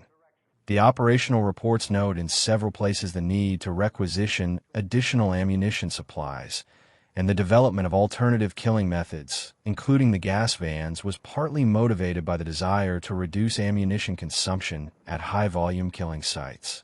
The physical experience of mass shooting on the perpetrators, the recoil, the noise, the blood spray, the physical fatigue of repeated shooting over hours, is documented in testimony from perpetrators at Nuremberg and in subsequent West German trials. The accounts consistently describe the operations as physically exhausting and, for many perpetrators, requiring significant psychological management. Alcohol was distributed to the shooting units before and during major operations. This is documented in multiple operational reports and in perpetrator testimony. The alcohol served as both a social lubricant for group compliance and as a physiological numbing mechanism for individual perpetrators. Fact number 32. Morale reports and alcohol. The psychological management of mass murderers. The SS and the Einsatzgruppen command structure paid explicit attention to the psychological state of the units conducting mass killings. This attention was not humanitarian. It was operational. A unit whose members were experiencing acute psychological breakdown could not continue to function. The morale and psychological management of the killing units was therefore a command responsibility, and the operational records contain documentation of how this was managed. Alcohol is the most consistently documented psychological management mechanism. The Erinnerungsmeldungen and other operational reports note the distribution of extra alcohol rations before major killing operations, and perpetrator testimony from multiple trials describe the role of alcohol in making the operations manageable. The alcohol was not merely made available. It was actively distributed by unit commanders as part of the operational preparation. Getting drunk before killing was not an individual perpetrator's coping mechanism. It was institutionally organized. Beyond alcohol, the command structure managed perpetrator psychology through the language and framing of the operations. The killing was framed as necessary defensive action, eliminating a threat to Germany, fulfilling a historic mission, protecting the Reich from its enemies. The framing was not merely propaganda. It was part of the operational culture within the units, reinforced through briefings before operations, through the language of the reports filed after them, and through the ideological instruction that was part of SS training. The men who killed were helped to maintain a cognitive framework in which the killing was not murder, but a military or security operation. Himmler's explicit concern for the psychological well-being of his men is documented in speeches and orders that have survived. He acknowledged that the killing operations were a heavy burden on those who carried them out, and described the willingness to bear that burden, to do something difficult and unpleasant for the sake of the Reich, as a form of historical sacrifice. The men were told that they were doing something hard, something that would not be easy to carry, but that it was necessary and that history would vindicate them. The psychology of the perpetrators was carefully managed by the institution that was using them. The longer-term psychological consequences for the perpetrators are documented in post-war testimony and in the relatively small body of psychological research that has examined Holocaust perpetrators. The research is complicated by the near-universal denial or minimization of participation in post-war interviews and testimony, and by the difficulty of obtaining honest psychological data from people who had every reason to present the most favorable account of their mental state. What the available evidence suggests is a wide range. Some perpetrators experienced significant and lasting trauma. Some experienced nothing detectable, and many occupied a middle ground of compartmentalization in which the killing was placed in a mental category separate from their ongoing life and identity. Fact number 33. The children in the reports. What the numbers actually mean. The Jaeger report's entries for individual operations frequently include specific mention of children as a category within the killed. Entry for August 18, 1941, Kreis Roseniai, 466 Jews, 440 Jewesses, 1,020 Jewish children. Entry for September 26, 1941, Kaunas, 1,608 Jewish men, 3,011 Jewish women, 1,344 Jewish children. Entry for November 3, 1941, Lazdajai, 485 Jews, 511 Jewesses, 539 Jewish children. The children are counted. They are reported. They are included in the totals that Jaeger tallied to 137,346. The specific ages of children killed in Einsatzgruppen operations range from infants to adolescents. Post-war testimony from perpetrators and from the very small number of survivors of specific operations describes infants being killed by shooting, by being thrown into pits, by being buried alive. These descriptions appear in court testimony that was subjected to cross-examination and in depositions collected by German and Soviet prosecutors in the post-war period. They are part of the documented record, not rumor.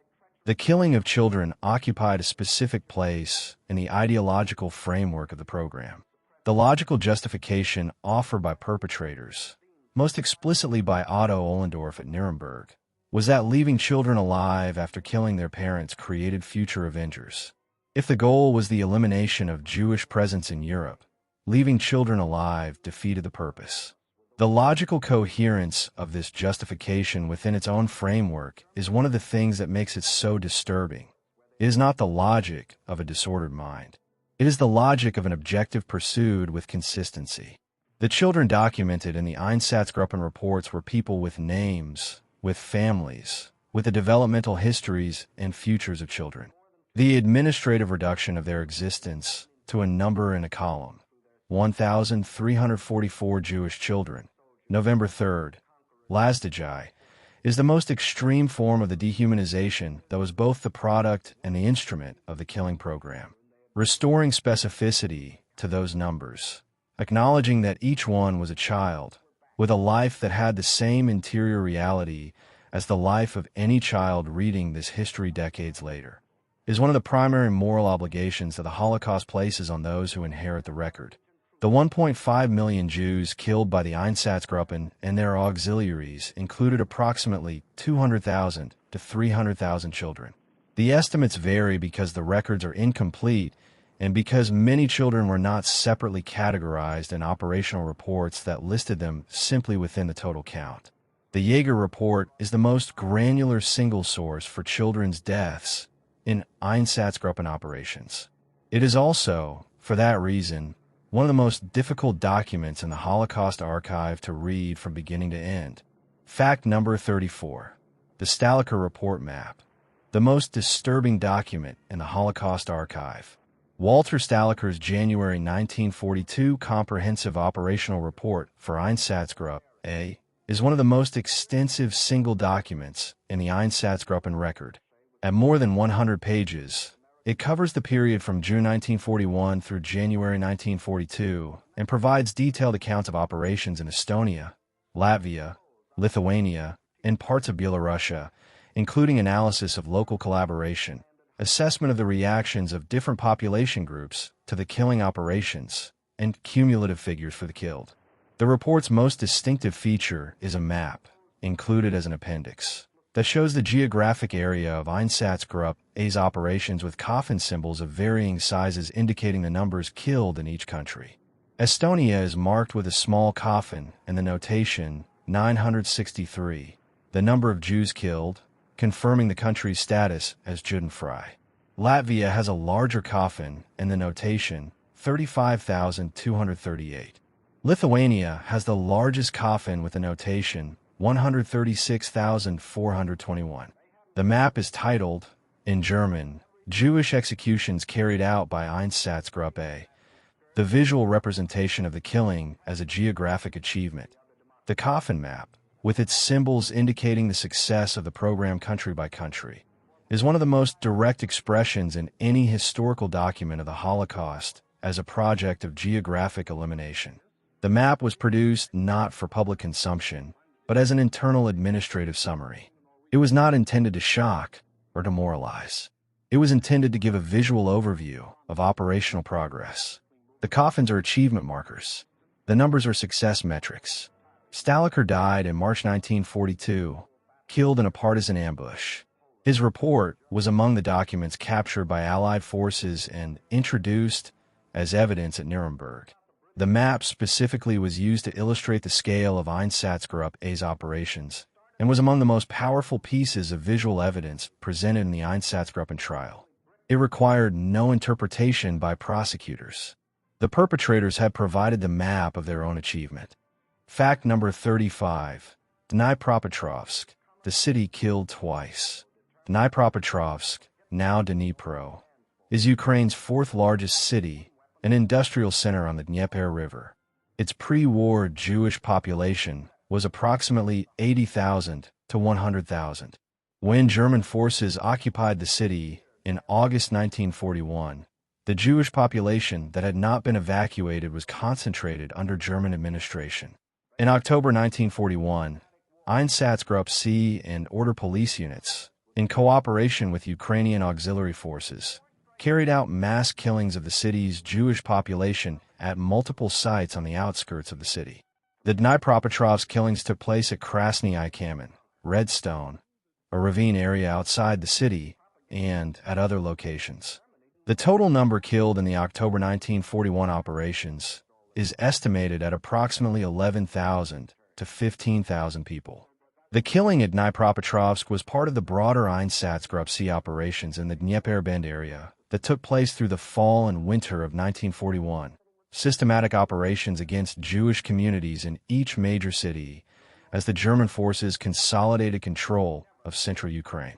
Dnipropetrovsk is one of many Ukrainian cities where the mass graves of Holocaust victims lie beneath the contemporary urban landscape, beneath parks, housing developments, industrial facilities, and roads that were built over the killing sites in the post-war Soviet period. The Soviet authorities' policy of not specifically memorializing Jewish victims, combined with the urban development pressures of the post-war Reconstruction period, resulted in mass grave sites being built over without any acknowledgement of what lay beneath. The post-Soviet period has seen significant archaeological and historical investigation of Ukrainian Holocaust sites, including Dnipropetrovsk. Ground-penetrating radar surveys have identified mass grave locations at several Ukrainian sites. The Yahad in Unum organization, founded by Father Patrick Dubois, has conducted extensive field research across Ukraine, interviewing elderly witnesses who remember the killings from childhood observation and using their testimony to locate previously undocumented shooting sites. Their work has identified thousands of killing sites across Ukraine and Belarus that were not in the pre-existing historical record. Fact number 36. The connection to Treblinka. How the Einsatzgruppen led to the death camps. The Einsatzgruppen and the Operation Reinhard extermination camps, Belzec, Sobibor, and Treblinka, are typically presented as two separate phases of the Holocaust.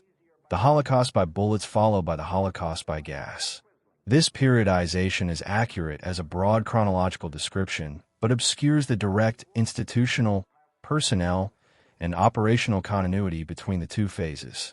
The path from the Einsatzgruppen to Treblinka was not a transition between unrelated systems. It was a continuous evolution. The most direct personnel connection is through the T4 euthanasia program, the systematic murder of disabled Germans that began in 1939.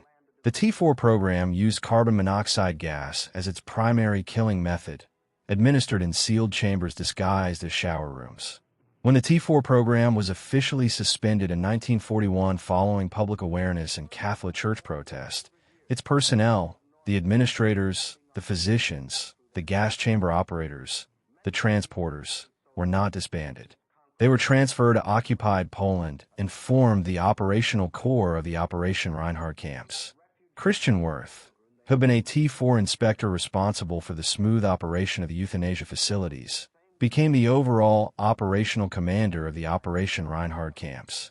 Franz Stangl, who became the commandant of both Sobibor and Treblinka, had been the administrative head of the Hartheim T4 facility in Austria. Irmfried Eberl, Treblinka's first commandant, had been a T4 physician. The specific technical knowledge of how to operate gas chambers, the sealed rooms, the carbon monoxide systems, and then the Zyklon B adaptation, was carried by men who had learned it in the T4 program and applied it at vastly greater scale in Reinhard camps. The Einsatzgruppen contributed to the Treblinka system in a different way, by demonstrating the operational feasibility and institutional manageability of mass killing at a scale that the Nazi leadership had not previously attempted. The proof of concept provided by the Einsatzgruppen, that it was possible to organize the killing of hundreds of thousands of people with a relatively small number of perpetrators, with manageable rates of perpetrators' psychological breakdown, and without generating the international consequences that might force modification of the program, informed the decision to scale the operation through fixed killing facilities. Treblinka, opened in July 1942 and operational until October 1943, killed approximately 700,000 to 900,000 people, the vast majority of them Polish Jews deported from the Warsaw Ghetto and surrounding areas. The operational efficiency of Treblinka, where the entire process from arrival to death could be completed in approximately 2 hours, represented the endpoint of the technical and institutional development that had begun with the gas vans developed after Himmler's Minsk visit and the shooting techniques refined by the Einsatzgruppen. The two systems were not separate. They were consecutive chapters of the same document. Fact number 37. The post-war careers. How most of them escaped justice. The Nuremberg Einsatzgruppen trial of 1947 to 1948, one of the 12 subsequent Nuremberg trials conducted by American military tribunals, prosecuted 24 men, the senior commanders of the 4 Einsatzgruppen and the subunit commanders whose operations were most extensively documented. All 24 were convicted. 14 were sentenced to death. Of the 14 death sentences, 4 were carried out. Ohlendorf, Blobel, Braun, and Naumann were executed in June 1951. The remaining 10 death sentences were commuted to prison terms by the American High Commissioner, John McCloy, in 1951, in the context of the Korean War and the perceived need to rebuild West German military capacity and political goodwill. The 4 men executed at Landsberg in 1951 represented justice of a kind for 4 of the men directly responsible for the murder of hundreds of thousands of people. They also represented the full extent of the legal accountability that the senior Einsatzgruppen leadership would face. The 10 men whose death sentences were commuted were released from prison by 1958 under a general amnesty. Several of them returned to professional life in West Germany. Werner Braun, whose unit killed approximately 165,000 people, was released in 1951 and died in 1977, having faced no further legal proceedings. Below the senior commander level, the impunity was nearly total. The thousands of men who served in the Einsatzgruppen and its auxiliary units, the subunit commanders, the shooting squad leaders, the individual shooters, were, in the overwhelming majority of cases, never prosecuted. They returned to West Germany and lived their lives. They worked as lawyers, as physicians, as businessmen, as civil servants. West Germany's criminal justice system conducted investigations into Einsatzgruppen crimes through the 1960s and 1970s, producing some convictions, but the proportion of perpetrators who faced any legal consequence was a small fraction of the total. The reasons for the impunity are multiple and documented. The West German political environment of the 1950s was dominated by men who had served in the Nazi system and who had no institutional interest in aggressive prosecution of their colleagues and former subordinates. The intelligence services of the United States, Britain, and West Germany recruited former Nazi intelligence and security personnel during the Cold War, providing cover and protection to individuals who might otherwise have faced prosecution. The physical evidence of many killings, the mass graves, the documentary records, have been partially destroyed by Action 1005. And the sheer number of perpetrators across all levels overwhelmed the investigative capacity of the German judicial system, even had the political will to pursue them existed. Fact number 38. Karl Jaeger's post-war life. Living under your own name for 14 years. Karl Jaeger, whose report documenting the killing of 137,346 Lithuanian Jews in 5 months, is one of the most significant single documents in Holocaust history, survived the war, and spent the following 14 years living under his own name in West Germany. He worked as a farm manager in the Baden-Württemberg region. He was not in hiding. He had not changed his identity. He was simply not being looked for. The Jaeger report was discovered in Lithuanian archives in 1963, 18 years after the war ended. The document was authenticated and identified as Jaeger's work. West German authorities located Jaeger, who was by then 72 years old, living in Hohenberg and der Eger. He was arrested in April 1959, before the report's full discovery, following the broader investigation into Einsatzkommando 3 crimes. He was brought into custody and held pending trial. Jaeger hanged himself in his prison cell in June 1959, before his trial could begin. He left no statement addressing the killings documented in his report. The document he had written, the day-by-day, location-by-location accounting of 137,346 deaths, existed as the most comprehensive self-incrimination of any Einsatzgruppen commander, written in his own hand, signed with his own name, and preserved in an archive he had not thought to destroy. He had been, by all accounts, an organized and thorough administrator. The thoroughness of his administrative record was what convicted him in the historical record, if not in a court of law. The Jaeger case is one of the clearest examples of the post-war impunity that characterized the majority of Einsatzgruppen perpetrators. 14 years, under his own name, working as a farm manager, in the country that had sent him to Lithuania with orders to kill its Jews.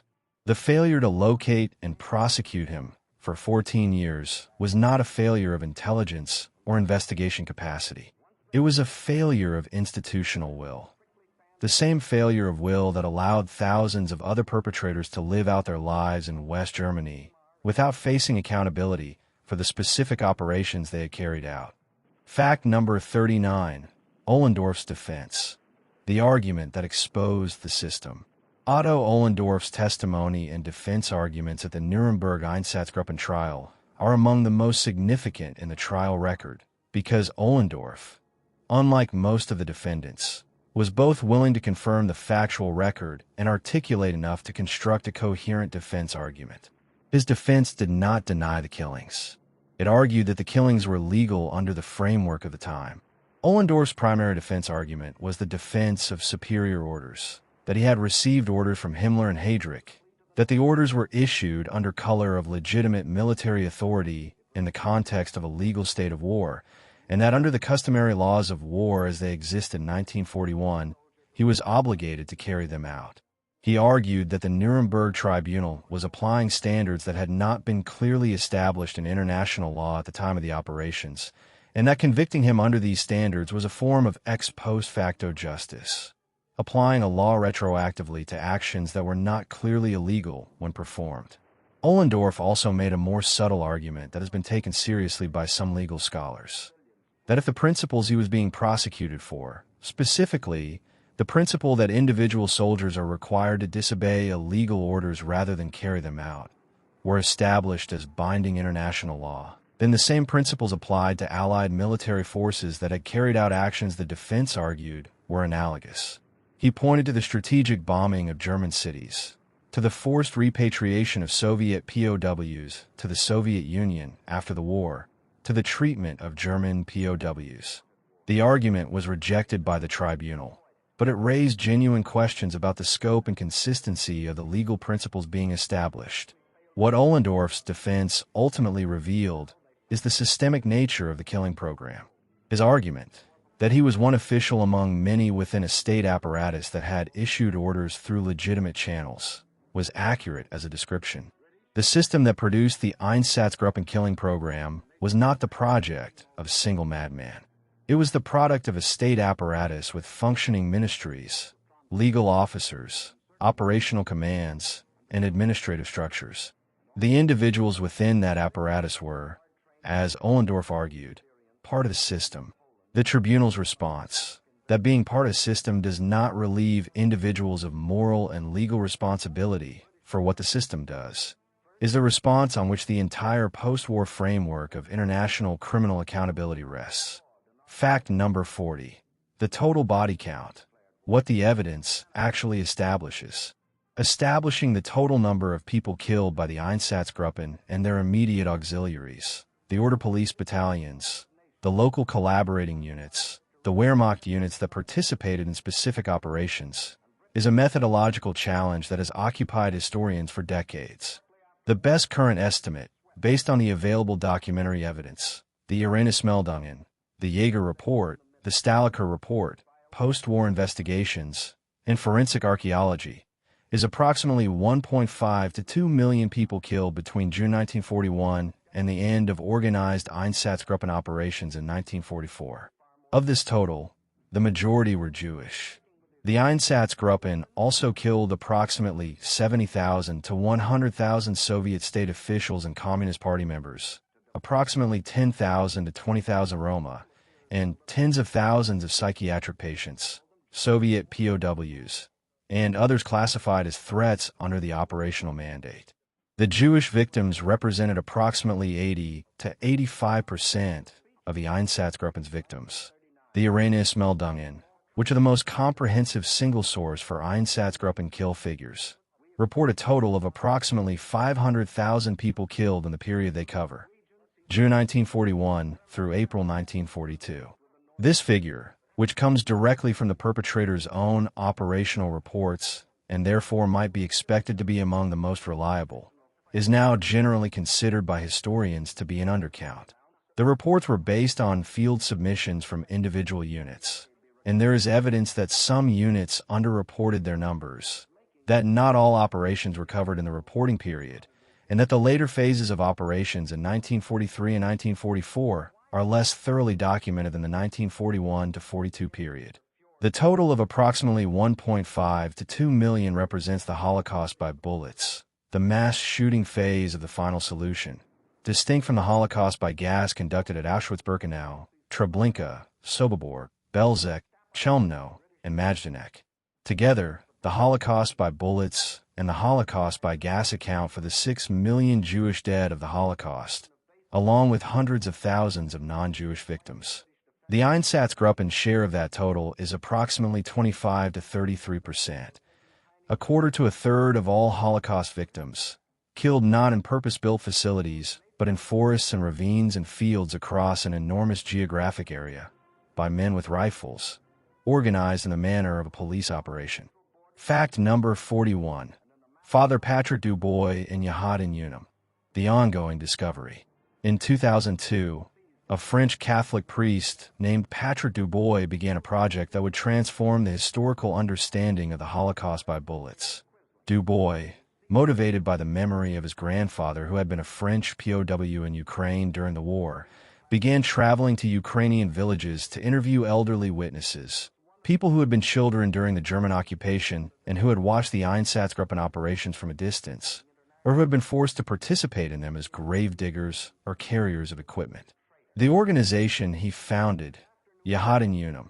The name is a combination of the Hebrew word for together and the Latin word for together, reflecting the Catholic-Jewish collaboration at the heart of the project, has now interviewed more than 8,000 witnesses across Ukraine, Belarus, Russia, and other former Soviet states. The witness interviews are conducted by teams that include historians, translators, and forensic specialists. Each interview is geographically cross-referenced to identify the specific locations of killing sites described by the witnesses. The sites are then investigated using metal detectors, ground-penetrating radar, and soil sampling. The Yahad in Unum project has identified more than 2,000 previously undocumented or insufficiently documented killing sites across the former Soviet Union. These sites, ranging from small operations in which a few dozen people were killed to major massacres of thousands, were not in the pre-existing historical or archival record. They were known only to the elderly witnesses who had watched them as children and who were, at the time of the interviews, in their 70s, 80s, and 90s. The documentary record that historians had access to before the Yahad in Unum project began was, it turns out, significantly incomplete. Father Dubois has described the experience of witness interviews in terms that illuminate what the research project represents beyond historical documentation. The witnesses he interviews are people who have carried what they saw for 60 or 70 years, often without having been asked to speak about it, often in communities where the post-Soviet period's historical environment did not encourage open discussion of the wartime period. The act of being interviewed, of having a researcher sit with them and record what they witnessed, is for many of them the first time that what they saw has been formally acknowledged. The research is not only historical documentation. It is, for the witnesses and for the descendants of victims, a form of witness. Fact number 42. Ground-penetrating radar and the archaeology of genocide. Since the 1990s, forensic archaeologists and historians have conducted systematic investigations of major Einsatzgruppen killing sites using ground-penetrating radar, aerial photography, chemical soil analysis, and excavation. The results have added a physical dimension to the documentary record that confirms, extends, and in some cases corrects the historical understanding of specific operations. At Babi Yar, ground-penetrating radar surveys have mapped the extent of the mass graves beneath the contemporary landscape, a landscape that includes a television tower, a Soviet-era sports complex, a park, and residential areas that were built in the post-war period. The radar surveys have shown that the mass graves are larger and more extensive than had been previously estimated from the documentary record alone. The physical evidence of 33,771 murdered in 2 days, plus the tens of thousands killed at the site over the subsequent years of German occupation, is preserved in the specific density and distribution of human remains detected by the radar and confirmed by excavation samples. At Sobibor, the extermination camp connected to the Einsatzgruppen program through its T4 personnel, Israeli and Polish archaeologists conducted excavations between 2007 and 2014 that located the gas chambers of the camp for the first time since its deliberate post-war destruction. The physical remains of the gas chamber foundations, confirmed by the characteristic brick construction and the spatial relationship to other camp structures, added a physical dimension to the witness testimony about Sobobor's killing mechanism that had previously been the primary evidence source. The forensic archaeology of Holocaust sites is ongoing. As recently as 2019, archaeologists working at the Treblinka extermination site, using non-invasive ground-penetrating radar in coordination with the Polish Council for the Protection of Struggle and Martyrdom Sites, have provided new mapping of the site's physical structure. The radar surveys at Treblinka confirmed the location and extent of the burial trenches, providing physical evidence consistent with the documentary and testimonial evidence about the camp's operational scale. The ground holds the record of what happened there. The technology to read that record has only recently become available. Fact number 43. The living witnesses. What is being lost right now? The Einsatzgruppen began their operations in June 1941. A person who was 10 years old in 1941, old enough to have witnessed and retained memories of the killing operations, is now in their 90s. A person who was 20 in 1941, old enough to have been a perpetrator, a victim's family member, a bystander, is now over 100. The generation of direct witnesses to the Holocaust by bullets is not merely aging. It is ending within the coming years and at most the coming decade. The Yahad in Unum interviews represent the most systematic effort currently underway to capture the testimony of witnesses to the Holocaust by bullets before the witness generation closes. The organization conducts dozens of interviews per year across multiple countries, prioritizing the oldest and most physically frail witnesses. Many of the witnesses interviewed in the project's early years are now deceased. The testimonies they gave, the specific details they described about specific locations, specific operations, specific events they witnessed as children, exist now only in the Yahad and Unum archive, and in whatever publications and documentaries have incorporated their accounts. The closing of the witness generation does not mean the closing of the historical investigation. The documentary record, the Erinnerungsmeldungen, the Jaeger report, the Staliker report, the Nuremberg trial transcripts, the post-war West German and Soviet investigation records, the Yahad and Unum witness interviews, will continue to exist and be accessible to researchers. The forensic archaeological record, the mass graves, the physical evidence preserved in the ground, will continue to be available for investigation as technology improves. The historical record of the Einsatzgruppen is, in many respects, more complete than it has ever been.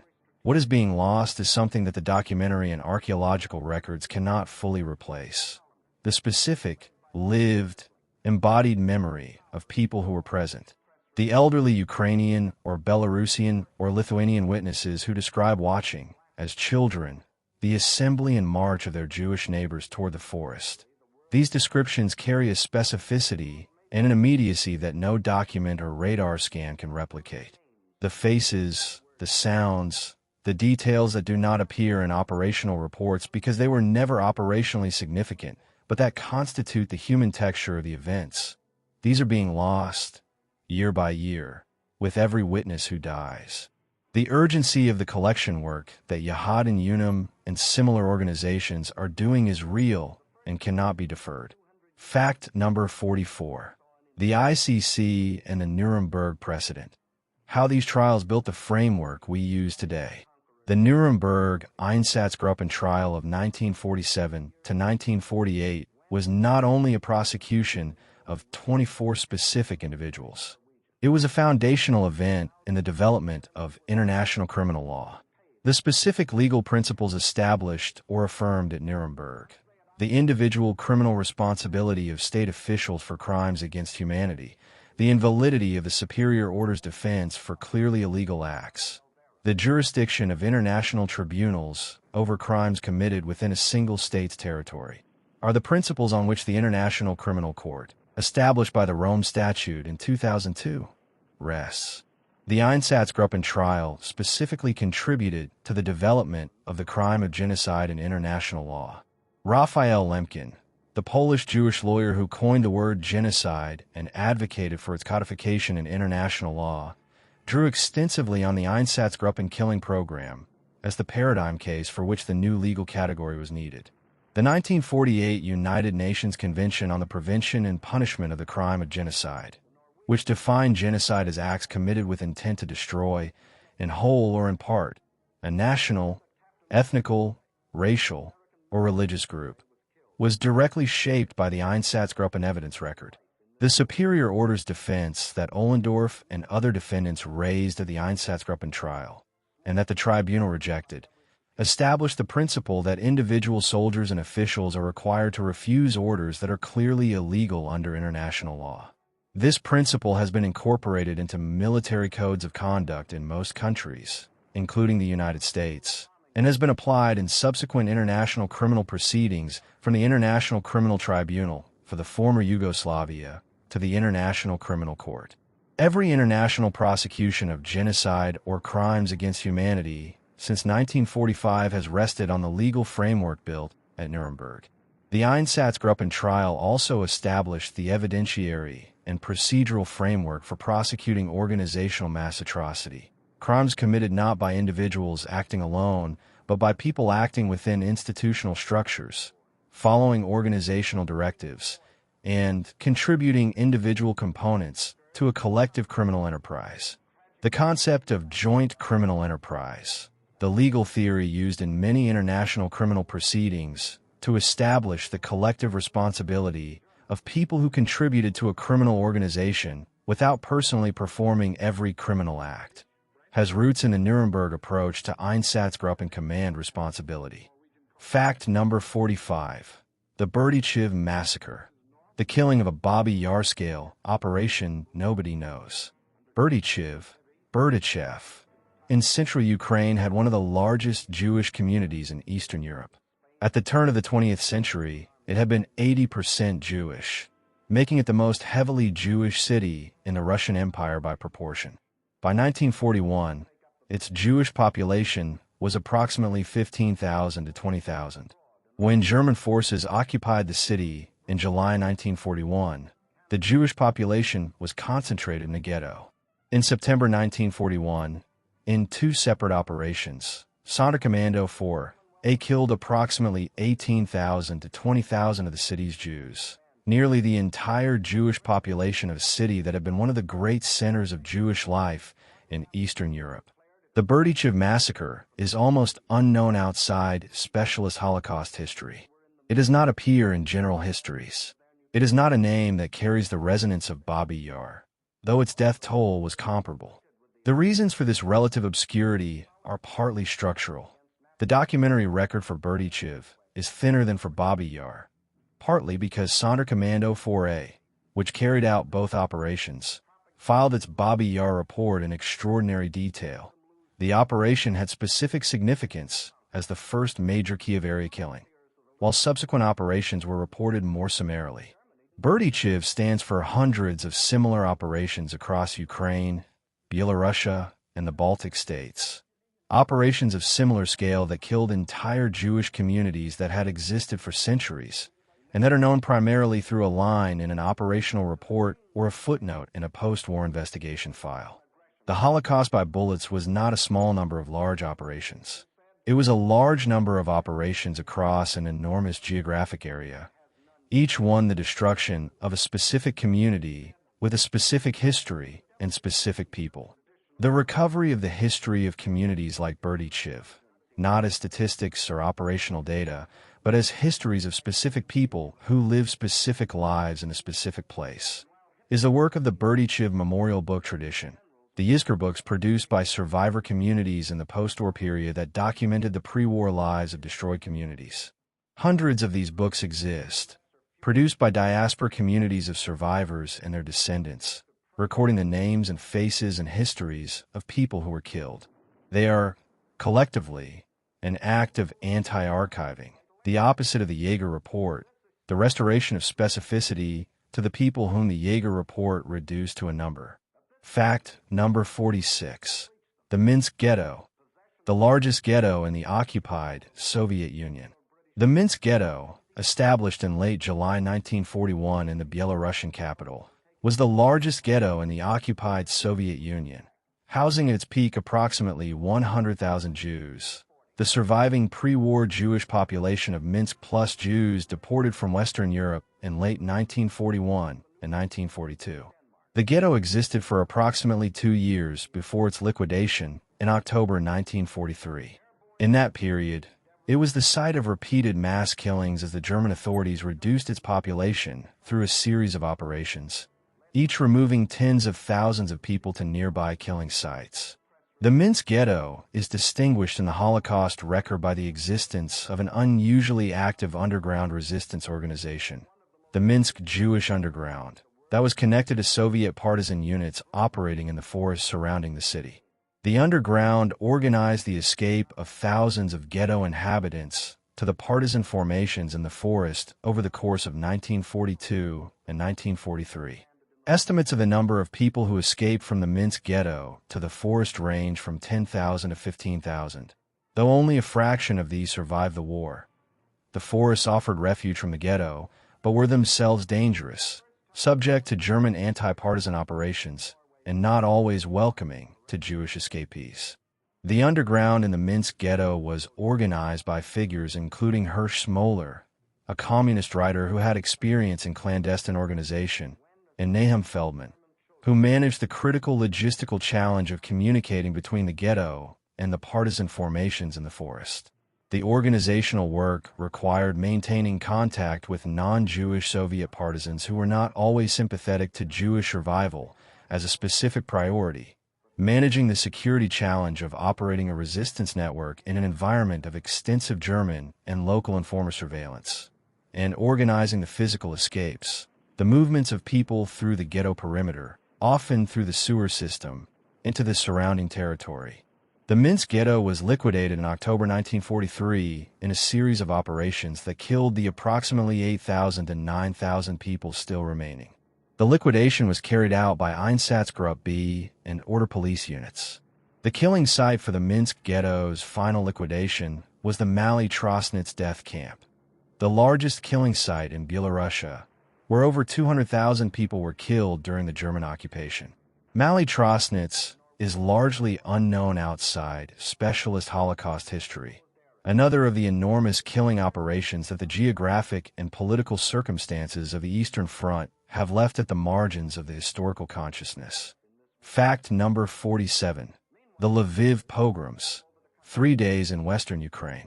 When German forces entered Lviv, Lwo in Polish, Lvov in Russian, now Lviv in Ukrainian, in the last days of June 1941, the city's Jewish population of approximately 160,000 immediately became the target of organized violence.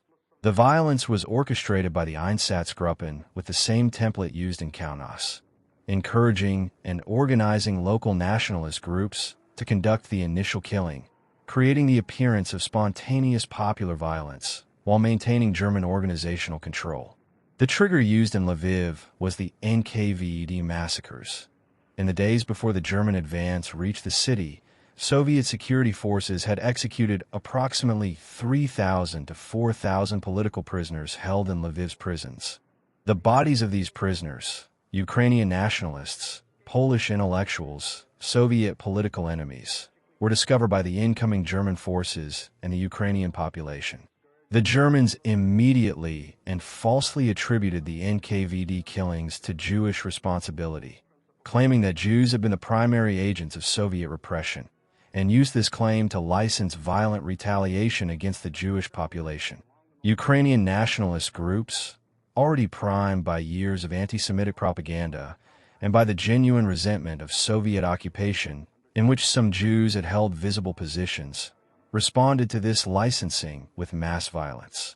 In 3 days of pogrom, June 30th through July 2nd, 1941, approximately 4,000 Jewish men were beaten to death, stabbed, shot, or drowned by Ukrainian nationalist mobs in the streets and courtyards of Lviv.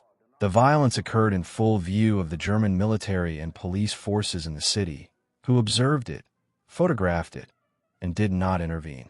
A second wave of violence, the Petlura Days, named after the Ukrainian nationalist leader Simon Petlura, who had been assassinated in Paris in 1926 by a Jewish avenger, was organized in late July 1941 and killed approximately 2,000 more Jews.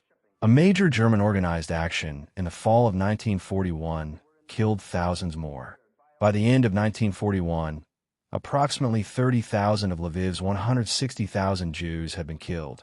The remainder survived until the Lviv ghetto was progressively liquidated through deportations to the Belzec extermination camp in 1942 and 1943. Of Lviv's pre-war Jewish population of approximately 160,000, approximately 4,000 survived the war. Fact number 48. Order Police Battalion 322, the Belarusian killing machine. The Order Police, the Ordnungspolizei, were the regular uniformed police of the German state, distinct from the SS and from the Einsatzgruppen, but deployed in the occupied territories in large numbers and systematically integrated into the killing program. Order police battalions accompanied the Einsatzgruppen into the Soviet Union and participated in virtually every major killing operation from the beginning of the invasion. The Order Police's role in the Holocaust has been somewhat overshadowed by the focus on the Einsatzgruppen as the primary organizational frame, but the Order Police battalions contributed personnel to killing operations on a scale that made them, collectively, the largest single occupational category among Holocaust perpetrators. Order Police Battalion 322, operating in Belarusia under the command structure that included Einsatzgruppe, participated in killing operations in and around Minsk, Brest, and numerous smaller towns throughout 1941 and 1942. The battalion's operational reports document its participation in operations that killed tens of thousands of people. Battalion 322 was composed of regular German policemen, not SS elections, not ideological volunteers, who had been mobilized as a reserve police unit and deployed to the eastern occupied territories. The Order Police's participation in the Holocaust is significant for the same reason that Reserve Police Battalion 101's participation is significant. It demonstrates the breadth of the perpetrator pool. The Einsatzgruppen were a specialized deployment. The Order Police were the regular uniformed police of the German state. The integration of the Order Police into the killing program meant that the Holocaust by bullets was not carried out by a narrow ideological elite. It was carried out by the institutional infrastructure of the German police state, extended into the occupied territories and directed at a new category of target. The post-war accountability of Order Police Battalion members was, if anything, even more limited than that of the Einsatzgruppen proper. The Order Police were not specifically prosecuted at Nuremberg. Their role in the killing program was documented in historical research in the 1990s, primarily through Christopher Browning's work on Reserve Police Battalion 101 and subsequent studies of other battalions. The individual members of the Order Police battalions returned to their home communities after the war, resumed their careers or retired, and the great majority of cases faced no legal consequences for their participation in the killing of tens of thousands of people. Fact number 49. What the perpetrators said afterward. The pattern of denial and minimization.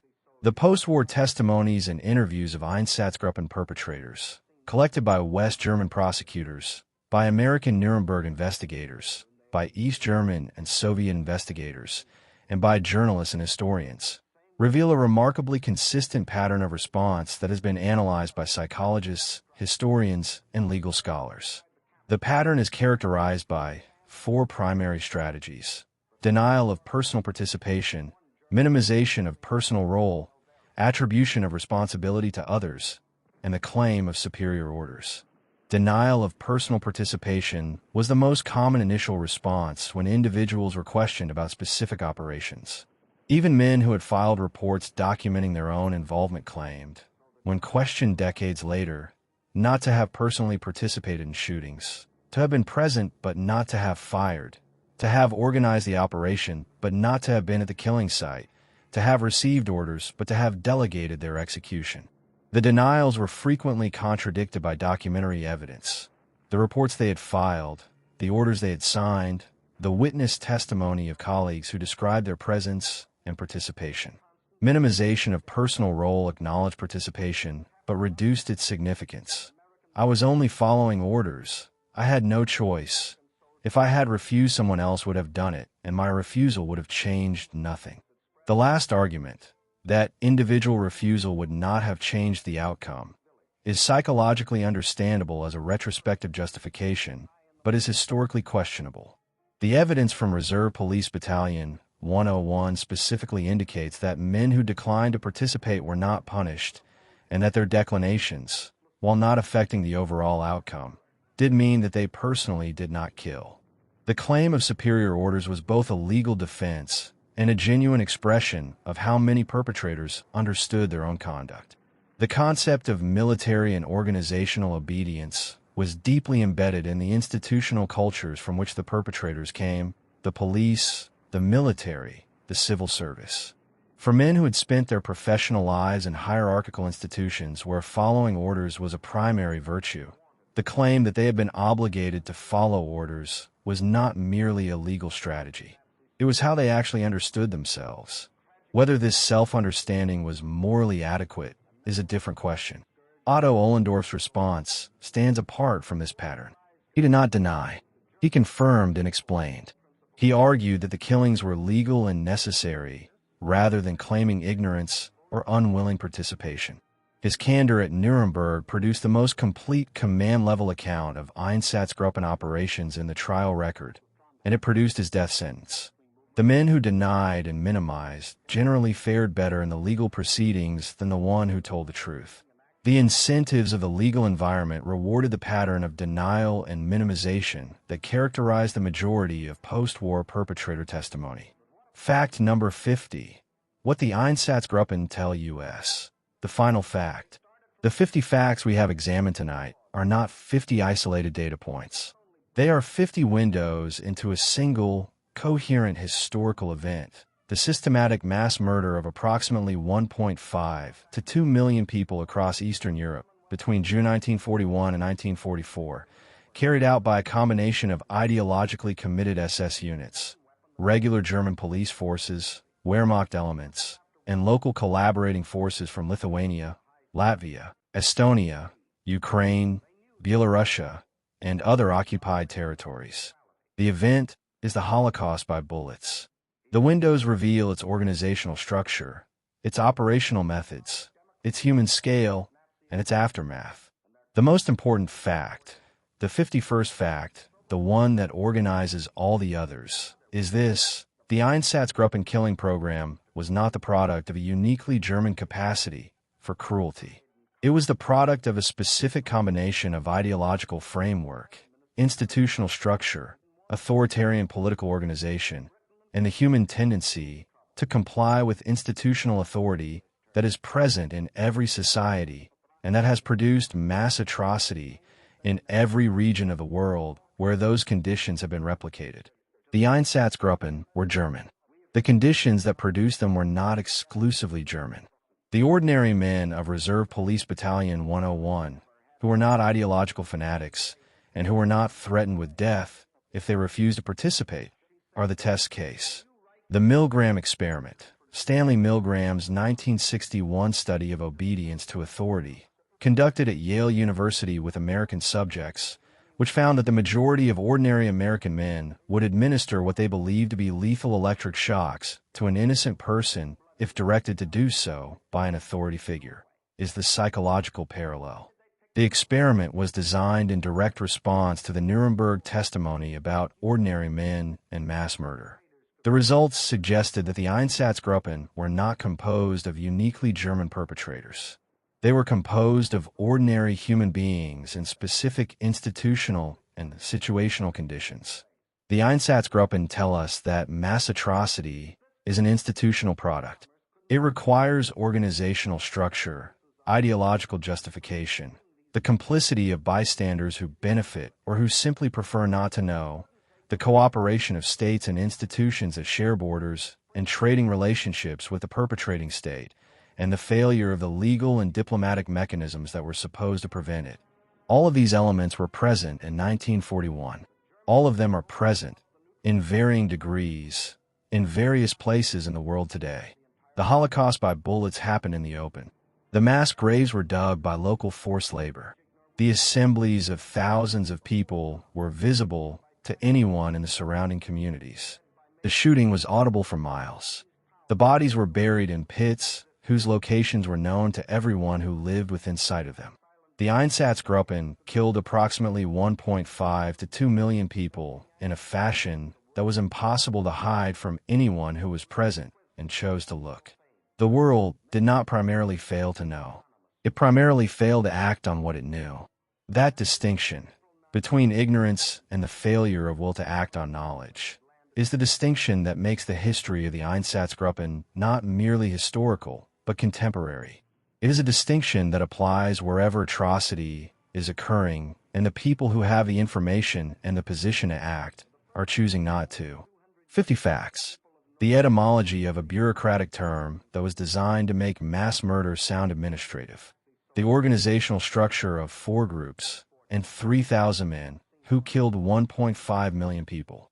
The Commissar order that announced from the first day that the Eastern War would be fought without legal constraint.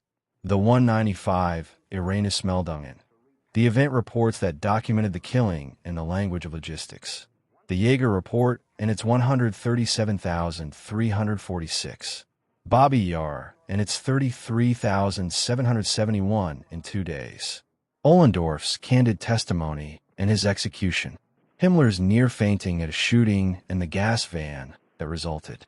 The gas van program and its direct line to Treblinka, Ponary and Rumbula and the 9th Fort and Kamenets-Podolsk. Lithuania at 90%. Estonia declared Judenfrei. The Arrages Commando and the Kaunas Garage Pogrom. The academic credentials of the commanders. The expansion of killing to women and children.